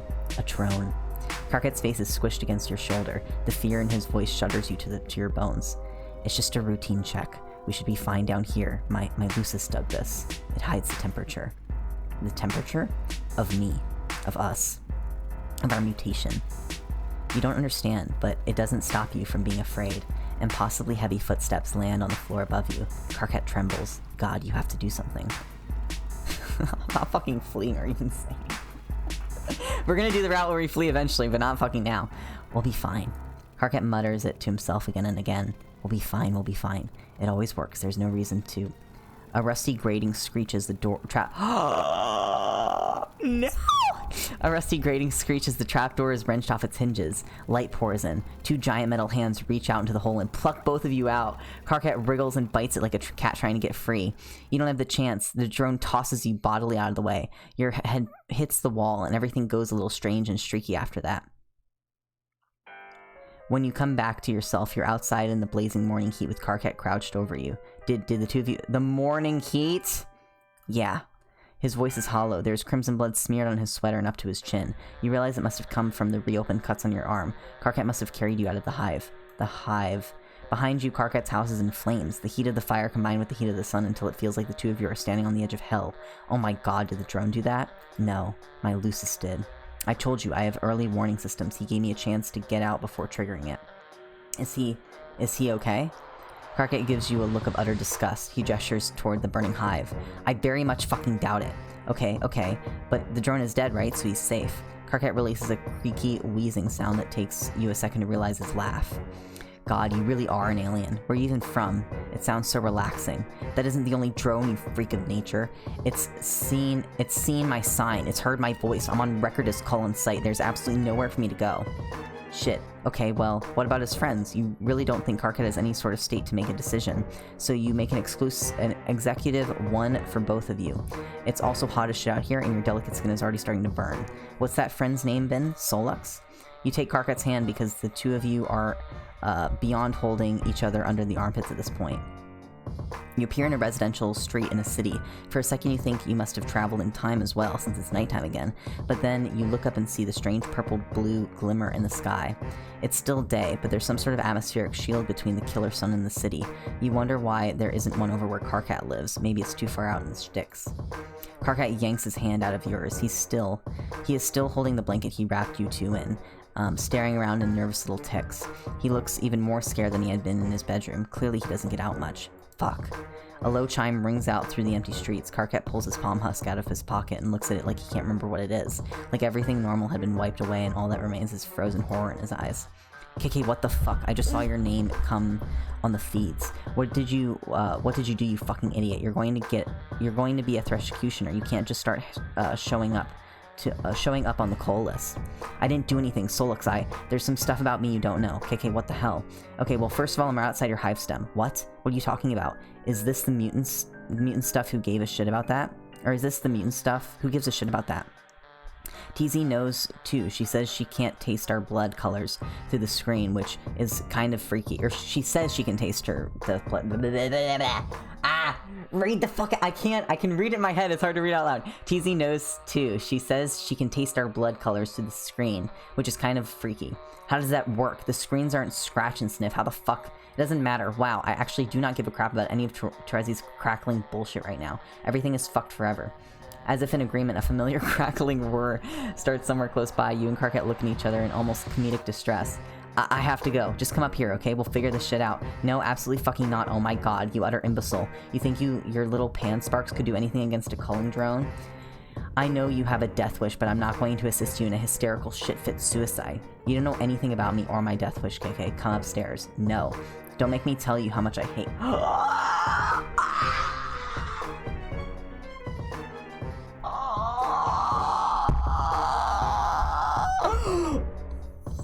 Hold on. Oh, I need to go turn on my AC. It's so hot.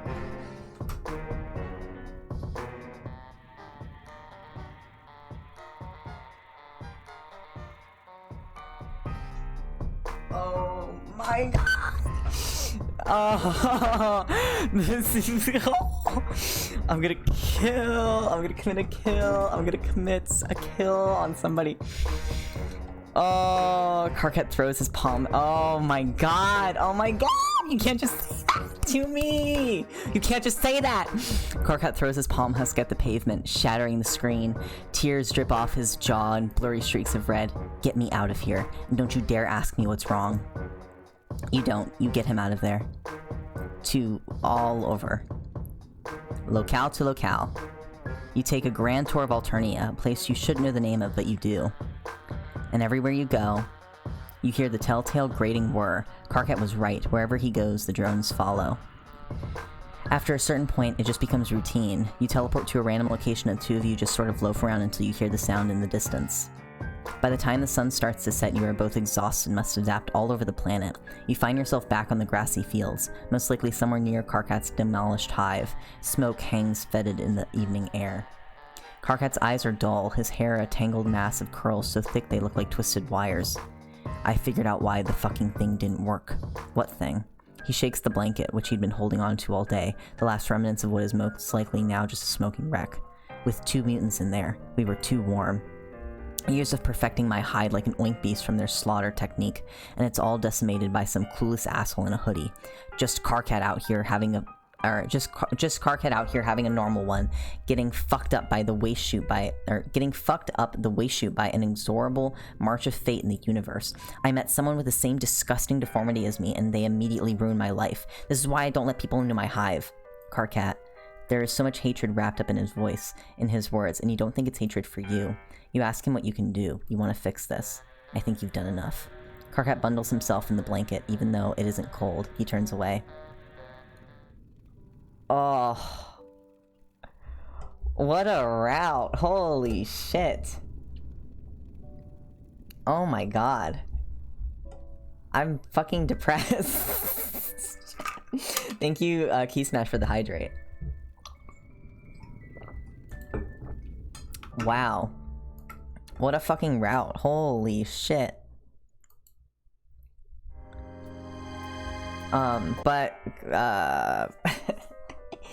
Pitch Soul Cat, you know, silver lining.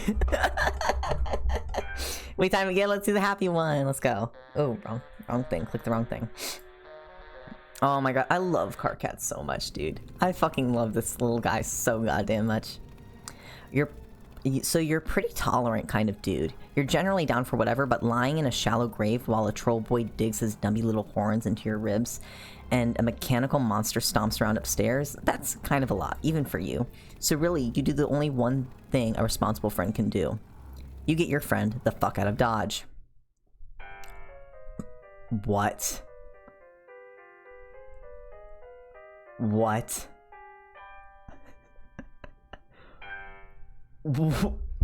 What?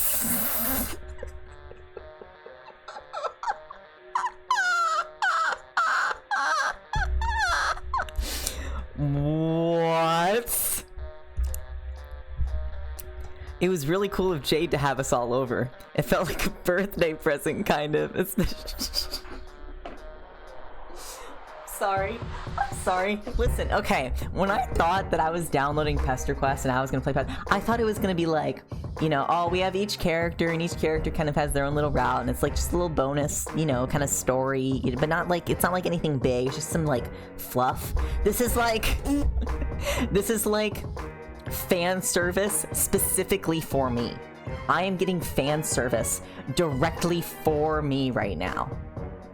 This is for me. This is fan service for me.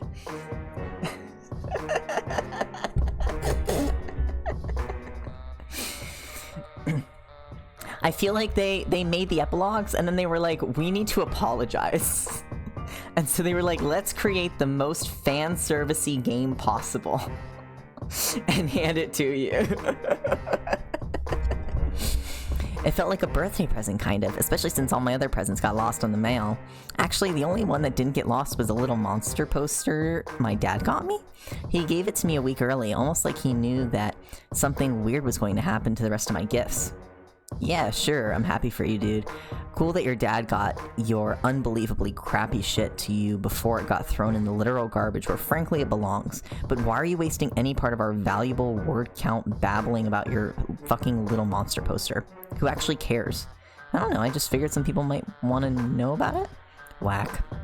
Oh hey, Dave and John are propped up on the futon gaming in the way only bros can game, i.e. with several bags of chips and mostly empty 2-liter bottles of Mountain Dew on the couch between them.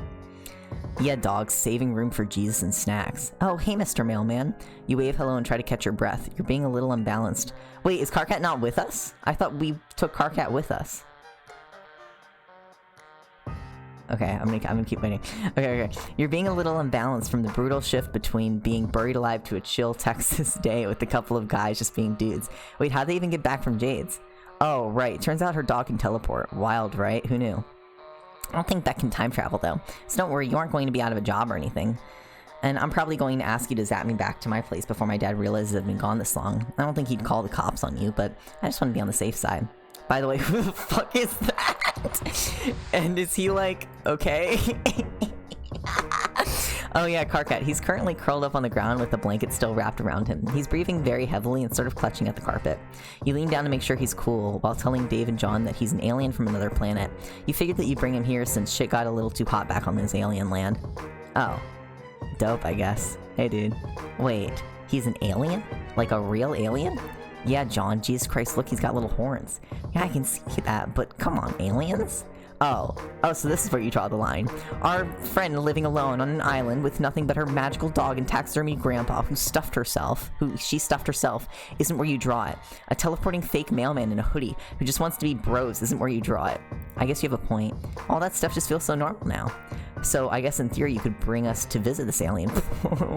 Maybe not that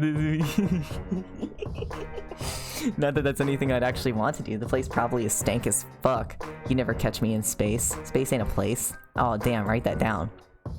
You love a good Strider freestyle any day of the week, but this isn't Dave's route, so you're returning your focus back to... Oh, holy fuck, where did he go?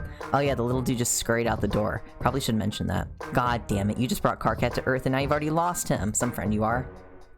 You zap down to the ground floor of the apartment building. Nothing. You zap to the stairwell and look up and down. Nothing. No little alien boy with a blanket. Shit, damn it. Remembering the time you met Dave, you zap up to the roof. You find Karkat standing silhouetted against the turgid Texas sky, shimmers of heat haze making him look strangely artificial. He's shading his eyes and staring up at the sun. Hey dude, don't look at that, you're going to hurt yourself. Oh wow, thank you so much for the advice. I'm way too stupid to know not to look directly into a burning wall of fire. The pain is intense and searing, but I'm just a dumb fucking animal. By the way, this sun is pathetic. Well, this is another planet and another sun. Yes, thank you. He drops his hand and turns back to you. There are still cobwebs in his hair from the crawl space. Is this where you're from? You think so? Maybe? You don't remember very much about yourself, but you seem to know much more about Earth than you do about Alternia. You don't remember very much about that place at all. Oh, except it's called Alternia, apparently. This all feels, I don't know, wrong? Or just really fucking weird? You zapped in, dragged me out of my hive into an alien planet where the sun isn't hot enough to burn. Well, it definitely is hot enough to burn, just takes a little longer. Shut up, I wasn't finished. Before you showed up, Solix was telling me about this game that one of his friends found. We were all supposed to play it together and, I don't know, some stuff would have happened. I don't know why, it just feels like that matters. It feels like it's hard to describe. Flattened out. Yeah, I feel you. You and Karkat both jump. Dave is ninja'd up on the stairs and leaned casually against the brick wall. Shit, how long has he been standing there? And where's John? Oh, he just disappeared. Wait, what? Yeah, it's weird. The swirling void wormhole just opened up in the TV and sucked him right... What? What? What? What the fuck? Dave? What? Oh, okay. Lol, I'm just fucking with you. John's in the bathroom. But I had you for- You did! You did have me for a second, Dave. Fucking goddamn it. Absolutely sounds like something that could have happened these past couple of days. Yeah, that's why I believed you. Oh yeah, hilarious. He sure got you. Also, you're pretty sure the scene moved up here so you could talk to Karkat without Dave coming in and making all of this about him again. Dave adjusts his shades. Man, that is just an extremely weird thing to say. But yeah, horny dude. I mean...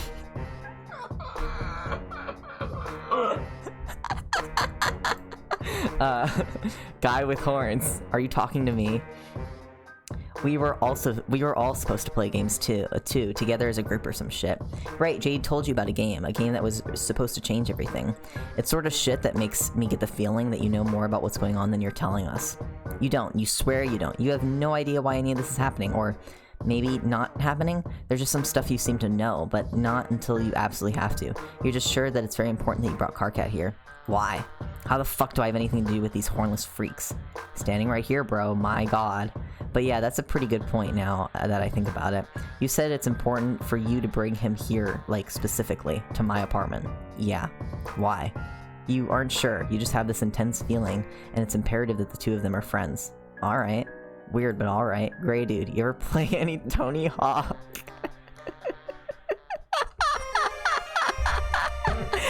Yes!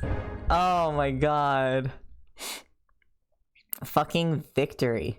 Oh my god. Was that the last route? Was there another route that we missed? I don't think so, right? There was one more. Was there one more? Or no, we did them. Okay, we did all of them. Main menu. Yes. Okay.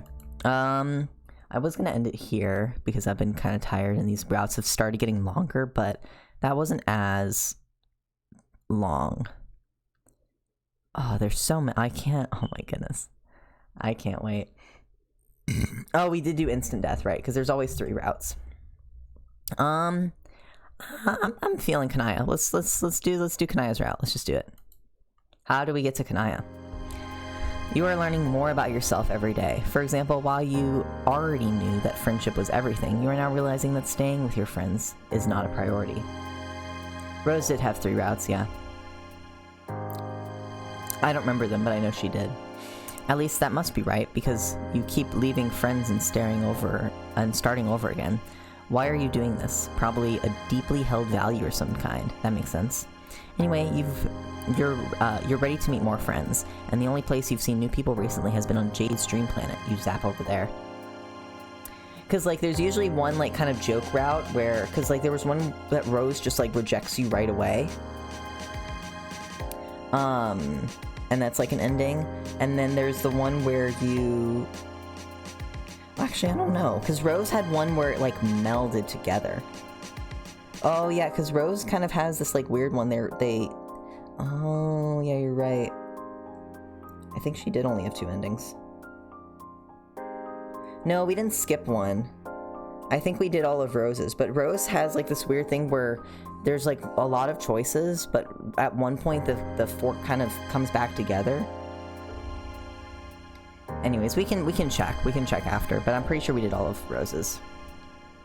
If anything, I know we did the canon one for a fact, which is the important one. This time something is different. It seems to be a different part of the day than before, and the overhead clouds that previously served as fluffy ambient backdrops are now alive with images. Meteors striking a dark world, a planet covered in sugar mountains dotted with goofy giant teapots, a young gray-skinned alien girl running around catching frogs. These must be the clouds that Jade was referencing, the ones she said could never be wrong. Well, you can take guidance from them too. You've trusted more dubious things than clouds. You zone in on that frog girl with the short haircut and the red skirt. Time for the zappy thing. It's always night on a troll planet, at least when the folks are out and about, but it's not usually this dark. You confidently head out and start exploring your surroundings and immediately run into a wall face first. Okay, you're getting your bearings now. You've ended up in some kind of closet. You refrain from making a hackneyed joke about it. They probably don't even have that cultural metaphor here. The noise you make elicited an answering yelp of surprise in the room outside. You hear footsteps approaching you, and then someone yanks the door open. Hello? What the fuck? Opening the door has allowed a beam of bright sunlight to fall across your face. You feel instinctively that light is something to avoid. You hold your hand up to shield your face, and then remember that your hands are also made of skin and whimper. The heat is doing its best to fry you, like a vampire in a movie. You are sure that idle thought will not end up having any relevance to this troll girl's story whatsoever. What are you? Did you just wander in here, or like... What? Something like that, you tell her, cringing away from the... Am I weird in this? Do any of you imagine, like, headcanon, Kanaya's voice to be kind of similar to, like, Rarity from My Little Pony? That's kind of how I, like, picture her voice in my head. Just a little bit. Like a more vulgar Rarity. Something like that, you tell her. Cringing away from the light, you get the feeling that this girl is not going to fall for the old mailman gambit. Mail troll? You tell her you know one of her other friends. Who? Wait. Is it Karkat? Yes, I knew it. He makes friends with all kinds. Well, I obviously can't kick you out right now. You don't seem to be able to handle the sun, so I guess you better stick around at least until nighttime. You could easily zap to nighttime, but this is giving you an in, so instead you agree. No problem, you can just hang out in this closet. It's fine, it's a lovely closet. I know we just met, but you are being kind of weird. You hope it's kind of weird that eventually becomes charming. You don't say that though, just think it. You know that the barrier between your words and thoughts is ambiguous at best, but for real. Anyway, you have no obligation to skulk around in my wardrobe-ifying assets chamber. I have a solution. Pulling the shades, maybe? No. Why would I deprive my plants of life-giving sunlight for a fragile-skinned creature I've never met before? It is another solution. A minute later, you are dressed in a floor-length gown of emerald velvet with long sleeves, a high neckline, and a dramatic hood to pull over your head. The dress does nothing for the heat, but it effectively shields you from the sunlight. There you go. All swaddled up like a baby, you joke. The troll just gives you a level look. Clearly you stumbled on a cultural misalignment. Even though she's the one who hasn't even heard of a baby, she stares at you until you start to feel embarrassed for knowing things that she doesn't know. She's very good at staring contests. What an amazing potential friend. Now out of the closet, you know that joke won't land either. You look around the room. It is indeed covered with plants as well as colorful bolts of fabric and half-finished sewing projects. Unlike Rose's knitting disarray, it does not give you the impression of someone who has difficulty finishing things. This troll's room gives the impression of someone who enjoys, even excels at having multiple irons in a hot place. Or at least she thinks she does. She seems to have just been on her computer thing when you zapped in, because her chat client is flashing insistently. You try to peer at the open window, but she hits a button and makes the projection disappear, a delicate green flush rising to her cheeks. No need to look at that. Guiltily, you remember spying on Rose. When she called you out, you thought for a second that your chances of being her friend had run out. Like if there was a universe where you became her friend, and one where you didn't, you'd stumbled clumsily into the wrong one, the bad one, if you will. But luckily, everything turned out fine. Maybe you could get away with it again. Plus, this troll didn't even know about your powers yet, not like Rose did. She would have no reason to suspect you. Spy on the troll's community. I just want to know who she's talking to. You excuse yourself to the, you don't know what they call it here, the necessaries. You wave your hand in a vaguely embarrassed way and the troll gets it. Out of her sight, you zap back to a few minutes ago, just outside the door to the room you're in now. You wait until you hear a thump of yourself arriving in the closet and hear the troll abandoning her desk. Then you quickly zap into the room and read her current chat. It just cannot escape my notice that the last 3 times you contacted me, it was to ask if I finished your dress yet. Under the circumstances, I find it trying to believe that you want it for no particular reason. I wish you would just tell me why it's so important. Of course you do. Fussy Fangs always has a reason, always has to have a reason for everything. Maybe I just want a present from my Moirail? Did you think of that? From my Are Risk and Kanaya Moirails? Am I reading? Fussy Fangs always has a reason for everything. I'm sure just tell me once. Am I misreading that? I don't remember. This has been so fucking long since I've read Homestuck. They were before the game? They were? I literally don't remember that. Holy shit. Wow, I am fucking all because the only oh, actually I have this question because I was reading AU and I was reading MC Escher and I was reading stuff. Were Kanaya and Karkat ever Moirails in Homestuck? In Homestuck canon? Specifically Kanaya and Karkat, were they ever Moirails? Because I know that Gamzee and Karkat were canonically Moirails, but I also know that Kanaya and Karkat is like a pretty popular Moirail pairing, but like I literally thought that was canon, but I think it's literally just from MC Escher. I think it's literally just from MC Escher, and it like stamped itself into my brain as like, yeah, of course, Kanaya and Karkat, they're definitely Moirails and canon. That's just a fan thing? I don't believe so, they just give off that vibe? Okay. Because it's Gamzee and Karkat, but like, they kind of have a fucking... like a... Gamzee and Karkat have a... You know, their more allegiance is a bit... Oh, that's true, they were some of the only trolls left alive, yeah. Okay, I understand. Though, I do like Gamcar a little bit. I like Gamcar a little bit, and that is solely because of Your Words Destroy My Planet. But even in Your Words Destroy My Planet, Gamcar is like... It's not ideal, but they're sweet. Okay, I wish you just tell me why it's so important. Of course I do. Maybe I just want present one more. Or are you too busy fussing around in your fuss block? Maybe I'm being nice? Or did you not think I can be nice sometimes? 1, 2, 3, 4, 5, 6. Why did I even count? I should know better. I know you can be. When you want, sort of. Are we Moirails now again, then? Yesterday you said defining our relationship was something only lame dorks would do. Yeah, and my Moirail is a super lame dork. That's you, Fangface. It's just that I can't help but notice that I'm your Moirail again right now, when you want something from me. You notice a lot, don't you? Always noticing something. I bet you would be shocked to know how much you don't see. You don't even know half of what I have going on. If I have ever pretended to know what is going on with you, please allow me to apologize. Yeah, it's for real, Toily. It's literally like that. I'm rereading AU, and I'm getting little bits of the Rose and Karkat more allegiance. And I'm remembering, like, fuck, I love that so much. It's like, literally, I would not even imagine them two being a pairing. Partially because, like, Rose is always, when shipped with women. But, like, Karkat and Rose having being pale in AU is so fucking good. I literally love it so much. It fits so perfectly. Hell, fucking, oh my god. Hal and Aradia in DBDC? Like, yes. Oh my god.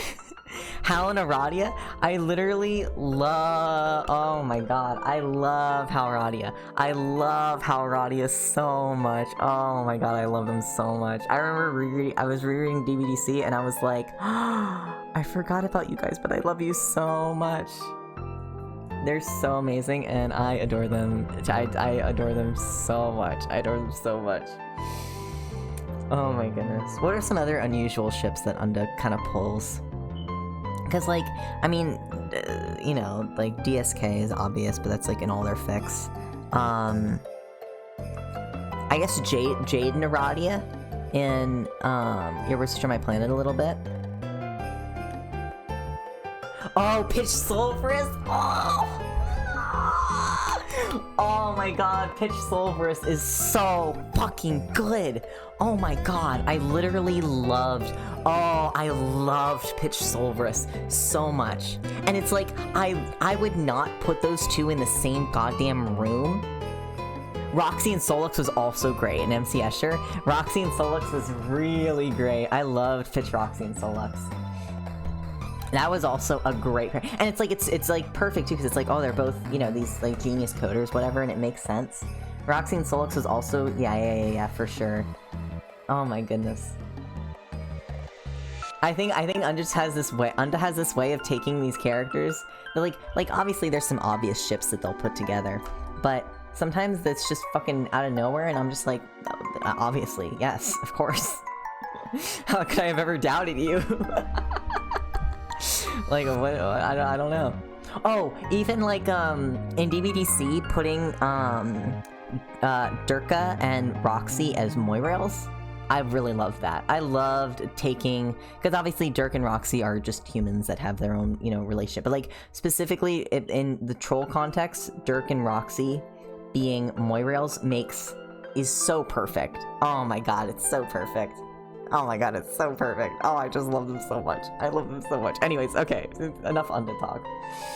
I can never talk. I just love it. For such a gross misrepresentation of my reality. Whatever. Can you just tell me if you finished it yet? Hello, Kanaya. The log ends there. You zap back before past you is done changing into the dress and re-enter the room. The troll Kanaya is back at her lunchbox computer typing furiously. You have to handle the situation delicately. She can't know that you were spying on her. Since you've already said that you know Karkat, you hedge your bets on all of them sharing the same group of friends. You ask her carefully if she happens to know your other friend as well, Arachnid's Grip. Her little green flush darkens Kanaya's cheek again. She bites her lip, showing one of her kind of adorable fangs. Yes, I know her. Why? You are sure that helping Kanaya figure out her situation with this girl is the key to earning her friendship. A big, juicy interpersonal conflict to solve has been dangled in front of you, and nothing makes friends more reliably. But then again, you don't really know anything about this other troll. You don't even know her name, just her handle. Can you really be of use to Kanaya? Especially when your knowledge of this girl is based on a foundation of lies. Is this the right way to go? Ooh, okay. Let's offer to help. You gestured wildly. You and this girl, whose name you do totally know, go way back. Oh god. Go way back. In fact, if Kanaya wants some help figuring things out with her, you could definitely help. You're an observant person, this part is true, and you want to help her. This too. Kanaya thinks this over, looking skeptical. What could you do to help? She's just impossible. Everybody knows that already. I am not breaking new ground about Vriska here. Vriska, that must be your name. Despite Kanaya's outward frustrations, you keep sensing some kind of guilty affection here. You don't know what a Moirail is. How could you? You never heard that word before, but it conjures a feeling inside you, a vague sense of warmth and comfort, and for some reason a dark room and the smell of popcorn. Anyway, it's clearly some kind of intimate relationship, and Kanaya's feelings are all wrapped up in it. You know what to do in that kind of situation. She needs to tell Vriska how she feels. You expect Kanaya to brush this off. She hasn't exactly been Miss Emotional Openness so far, and she looks like she's about to, but then she wavers. To your surprise, she lets out a heavy sigh and her shoulders slump. What would be the point? She's not even into the relationship we have now. There's no way she'd want to take it into a more crimson direction. Oh! Clearly these feelings have worn her down so much. Her spiky defenses are weakened. You don't want to cheer on someone's vulnerabilities, but, well, it's hard to forge a friendship without them. You ask if she's sure about that. Well, no. I can't ever tell if she's sincere. She makes serious things into jokes, and jokes into big dramas. I thought she started calling me her Moirail as a joke, but she told everyone else about it too. She didn't even ask me if I wanted it. And now I don't know how to talk to her about it. Every conversation we have gets so antagonistic, but I'm not interested in that quadrant with her. Sometimes it feels like our relationship is just an aggregation of shallow and insincere hostilities. Despite unfamiliar alien words, this teen romantic flailing is common among all species. You nod sympathetically, but you point out Kanaya isn't happy now, so what would she have to lose if she pressed the issue? Kanaya gives that even scathing gaze again. And what is your personal interest in my quadrants? Karkat's friend. Whoops, you have pushed too far. All your recent successes have made you cocky. You revert to a barefaced honesty and tell her that you want to get to know her better. I have plenty of friends already, and I don't even like some of them. But I will think about your unsolicited and unwelcomed advice. Advice from a stranger whose presence you are tolerating solely not to be responsible for the death of an innocent is well known to be the best kind of advice. That's about the best you can ask for. You shut up and sit quietly while Kanaya goes back to her activities, sewing and tending to her plants with a big chainsaw she seems to have pulled out of nowhere. Finally, she huffs a sigh and throws the chainsaw down on the floor. It disappears again, but a little gold tube rolls away from where it landed. Kanaya stalks back to her magical computer lunchbox. She is emanating such a determined air that you don't dare to address her. Maybe she's forgotten about you. If so, it's to your advantage, because Kanaya set up projects her window in a very visible way, and she didn't tell you not to look this time. You know how you basically refuse to be straightforward with me? You know how. And I use this metaphor with full consciousness of its on-the-nose nature. Always weave a web of intricate emotional misdirection, and basically act in the most infuriating way possible. What? Slow down. What are you talking about? Why did you start calling me your Moirail? Was it because you actually had those feelings for me, or did it suit your purposes somehow? What if I started calling you my matesprit? Would that make it reality? Is that how it works? You just say things and assume they will happen, like you said, instead of talking about it with the other person involved. That time I meant you in an abstract and general sense, not specifically you. Wait, are you saying you want to be matesprits? You know I'm one of the few who still likes you. You know everyone wonders why I still talk to you at all, and sometimes I do too, after everything you've done. I think in this situation, the evidence for strong concupiscent, that's what it is, concupiscent feelings on my part is compelling. I do not think our so-called moral allegiance is satisfying enough to account for my continued attachment to you. Any outside observer could perceive as much. Wow! I think there was a confession somewhere buried under all the insulting language. You know what? Many fangs, let's do it. Let's be matesprits. Do not mock me. I'm not. Geez, do you know how unfair you're being? Vriska, be more straightforward. Vriska, talk clearly about your feelings. Define our relationship.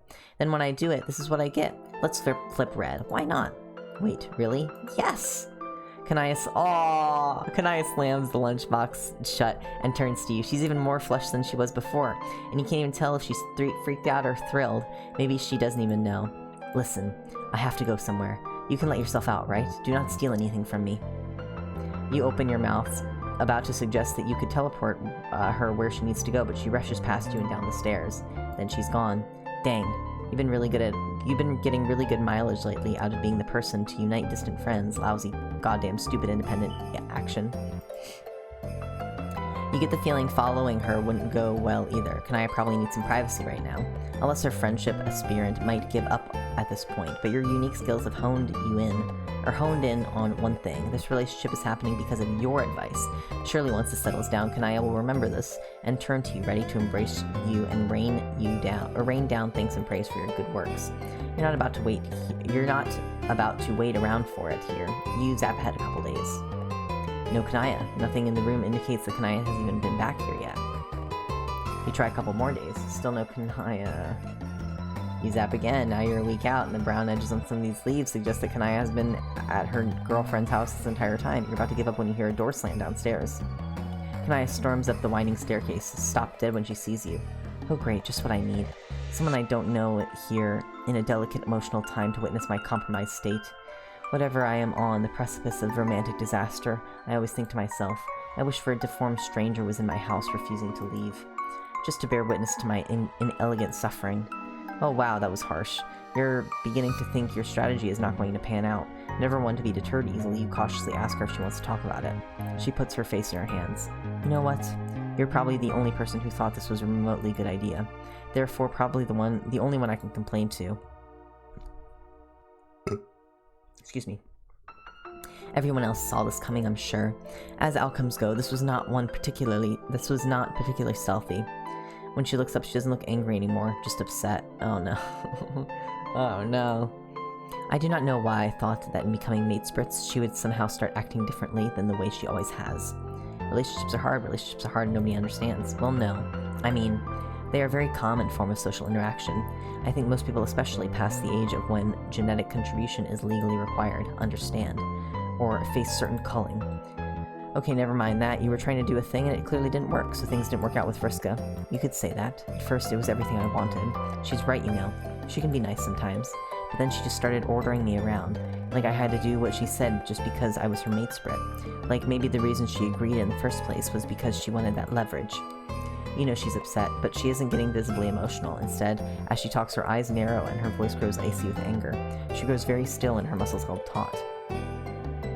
And she kept trying to use me to get back with our friend who sensibly dropped her already, like Karkat and Terezi. Although I can't believe I still have any cash with them after so obviously taking leave of my senses enough to date her. Even Terezi wasn't stupid enough for that. It felt like she just wanted me to be her, so she wanted me to be like her so she could exploit me. She just wanted me to like her so she could exploit me. Maybe because she doesn't have enough other friends, so she had to get the most out of me. Her voice is trembling with anger now. Geez, that's rough. Honestly, it sounds like Kanaya dodged a bullet. When you first saw that Kanaya had a crush on this girl, you kind of assumed that it was someone as composed and as rational as Kanaya would be drawn to someone who would compliment her well, but you've just watched her walk into a train wreck. Well, encouraged her to. It's probably a good thing she broke up with Vriska. I didn't. Oh well. But you're right. She stalks over to her husk top and throws the top open so violently it nearly breaks. She opens a window and starts typing. Her claws hit the keys so hard that one of them pops off and flies to the ground. You know, Vriska, I didn't just want to date you.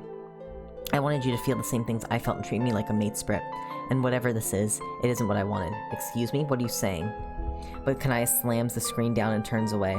Then she puts her hand over her face and bursts into tears. You can't help but feel a little awkward. There? Kanaya glares at you. You know this is your fault, right? I do not think you have shown yourself to be competent enough in this area to try to fix things now. Can you please just leave me alone? Yeah, you're not gonna be able to help. You're not gonna be able to turn this around. Leaving probably is the best thing you can do for Kanaya now. You nod sadly and zap the fuck out of there. Aww. Kanaya. Aww. Oh no. We gotta make this right.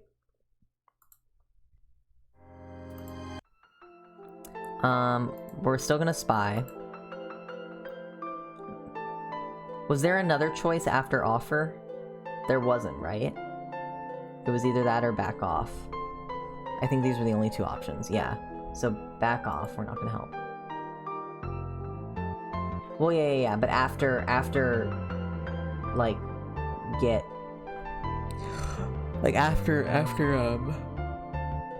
further push, I don't think that there was another choice. No reason, you say, just curious. Kanaya gives you a suspicious look. Okay, well, I'm kind of in the middle of something. You can just while away the time until it gets dark. Sure. You watch her for a few minutes as she finishes up her conversation and then starts working on things around her room. But having seen what you've seen, you're determined to find some way to help her. If you can't fix her interpersonal problems, maybe you can figure out something else she'd enjoy. Filled with the investigative spirit, you start to gather evidence. You start to snoop. Spying got you this far. Spying is great. You rifle through Kanaya's bookshelf. She has a number of sewing pattern books, which you assume must be some kind of whimsically gruesome twist congruent with the rest of the world building on this planet, but pretty much just looks like sewing pattern books. There is one thing on the shelf in your own language. It's not a book, but a stack of printed out pages bound together in a distinctly homemade way. It says Spur Beta Walkthrough at the top and is covered with the familiar erudite prose. You're pretty sure the events described in this document have never happened in the timeline you're currently making, but maybe from whatever source Kanaya got this from is not strictly bound to one timeline.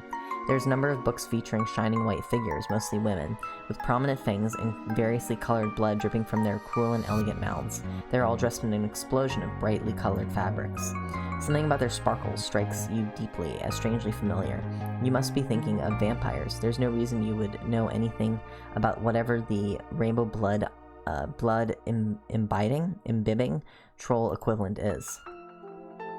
Most of these covers feature a swooning troll of varying genders, clearly about to have their throat torn out sexily.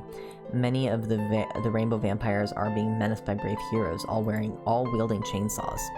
A loud buzz makes you look up.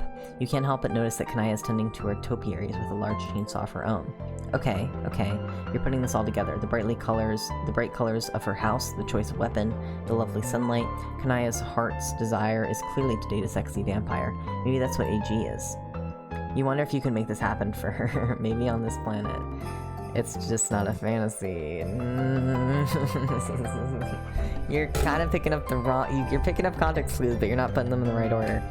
You clear your throat to get Kanaya's attention, and then casually wonder out loud if Alternia has any kind of non-living creatures. Oh, you mean the undead? Yes, the undead. Where might one find the undead? It is not difficult. They tromp past my hive in their hordes every day, slavering on and so on. Trying to get in sometimes. It's all coming together. This must be the root of Kanaya's fascination. You start to form a plan. For the next few hours, you keep a keen eye trained on the window. Sure enough, within an hour, a group of strange shambling creatures lurches into view. You yell and point out the window, drawing Kanaya's attention, and then zap yourself out there in front of the horde. Now that you're close up, you can see that these guys are not exactly the debonair creatures of the night from Kanaya's book covers. They are more like zombies, big, slow, and stumbling things, half of them falling apart. Still, needs must. You're going to net one of them for Kanaya. Oh no.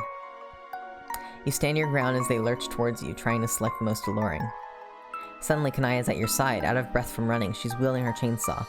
Are you actually bereft of sense? You don't fight the undead. This is suicidal. You weren't trying to fight them, but there's no time to explain because they attack you anyway. A great monstrous claw backhands you to the ground, and monster claws tear through your gown into your shoulders, lifting you by it. The creature opens a mouth full of more teeth than you thought could fit inside there. Then you're falling. You hit the ground and roll, dirt grinding into the wounds on your arms. Oh my god. The top half of the creature lands next to you, twitching slightly. Kanaya's chainsaw gleams with its black blood.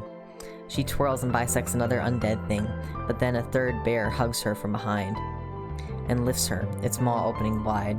You scramble to your feet and throw yourself at Kanaya, grabbing her kicking leg and squeezing your eyes shut to concentrate. You zap. Please don't let the monster come with you.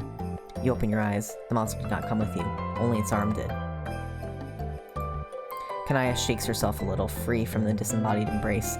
Blood pools her carpet, and she does something to get rid of her chainsaw, and she's suddenly holding a tube of lipstick, which she opens. She slicks a fresh coat of black onto her lips. You slowly catch your breath. You're about to offer an apology, but something makes you pause. Kanaya is staring down at the pools of blood. She cautiously, guiltily, leans down and swipes a finger in the mess. Then she brings it to her mouth and delicately licks. Blech! She makes a face and splits out the blood. Then she looks up at you, flushed with emerald with embarrassment. Oh, you think you made a mistake.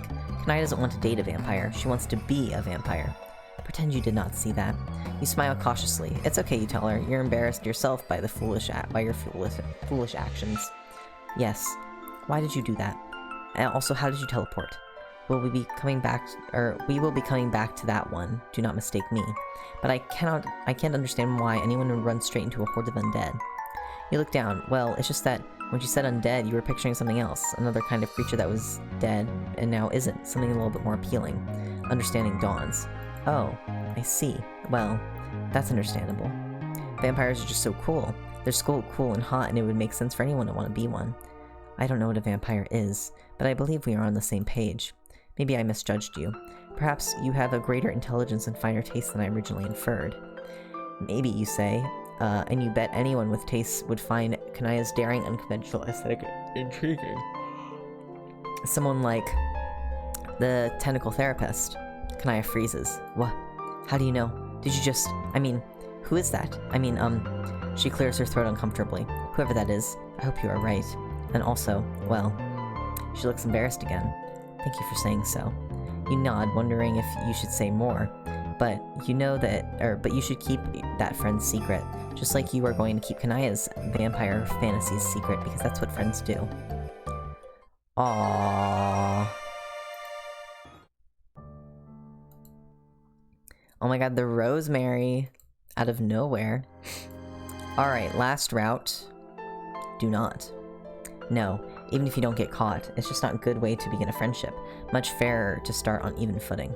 Besides, you already have an in. You ask the troll how she knows Karkat. She looks bored by this conversation, Sorry, but I was actually kind of busy when you came in. I'm not going to consign you to fiery death outside in the light, but I would appreciate some personal time. Sure, you say, of course. The troll gives you a suspicious look until you turn away enough that she can be assured of her privacy. She goes right back to chatting with her friends. After a while, she gets up and starts working on the dress she's sewing. She keeps getting frustrated, ripping it out and redoing it to get it perfect. She's not being rude to you, but she's ignoring you.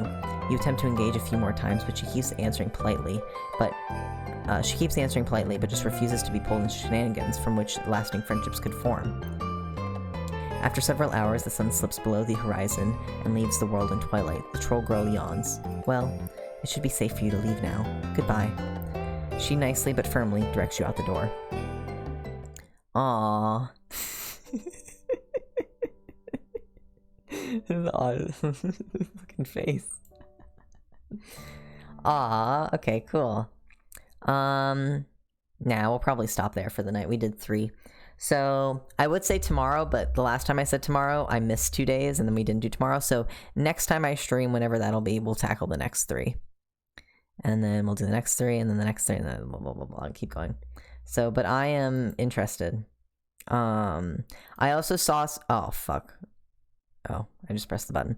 I also saw something about, something from, not something from Dirk's route, but like something about Dirk's route at the very end on Tumblr, I think. And so it's made me very, not like super big spoilers, but enough that I'm like really fucking intrigued to get there. So, I do want to actually get through everything. But yeah. Anyways, that's the stream for tonight. Wow, it is 1 a.m. I need to go to sleep. I'm not going to go to sleep. I'm going to read more Alternate Universe and then I'll sleep. I was going to work on my thesis film, but a bit late. So, next time I stream, we'll stream more PesterQuest. Hope you guys all have a lovely rest of your night or day, wherever you are. And it was lovely chatting with you all. Thank you for joining the stream. Bye bye. Good night. Good night. Good night. Good night. Wow.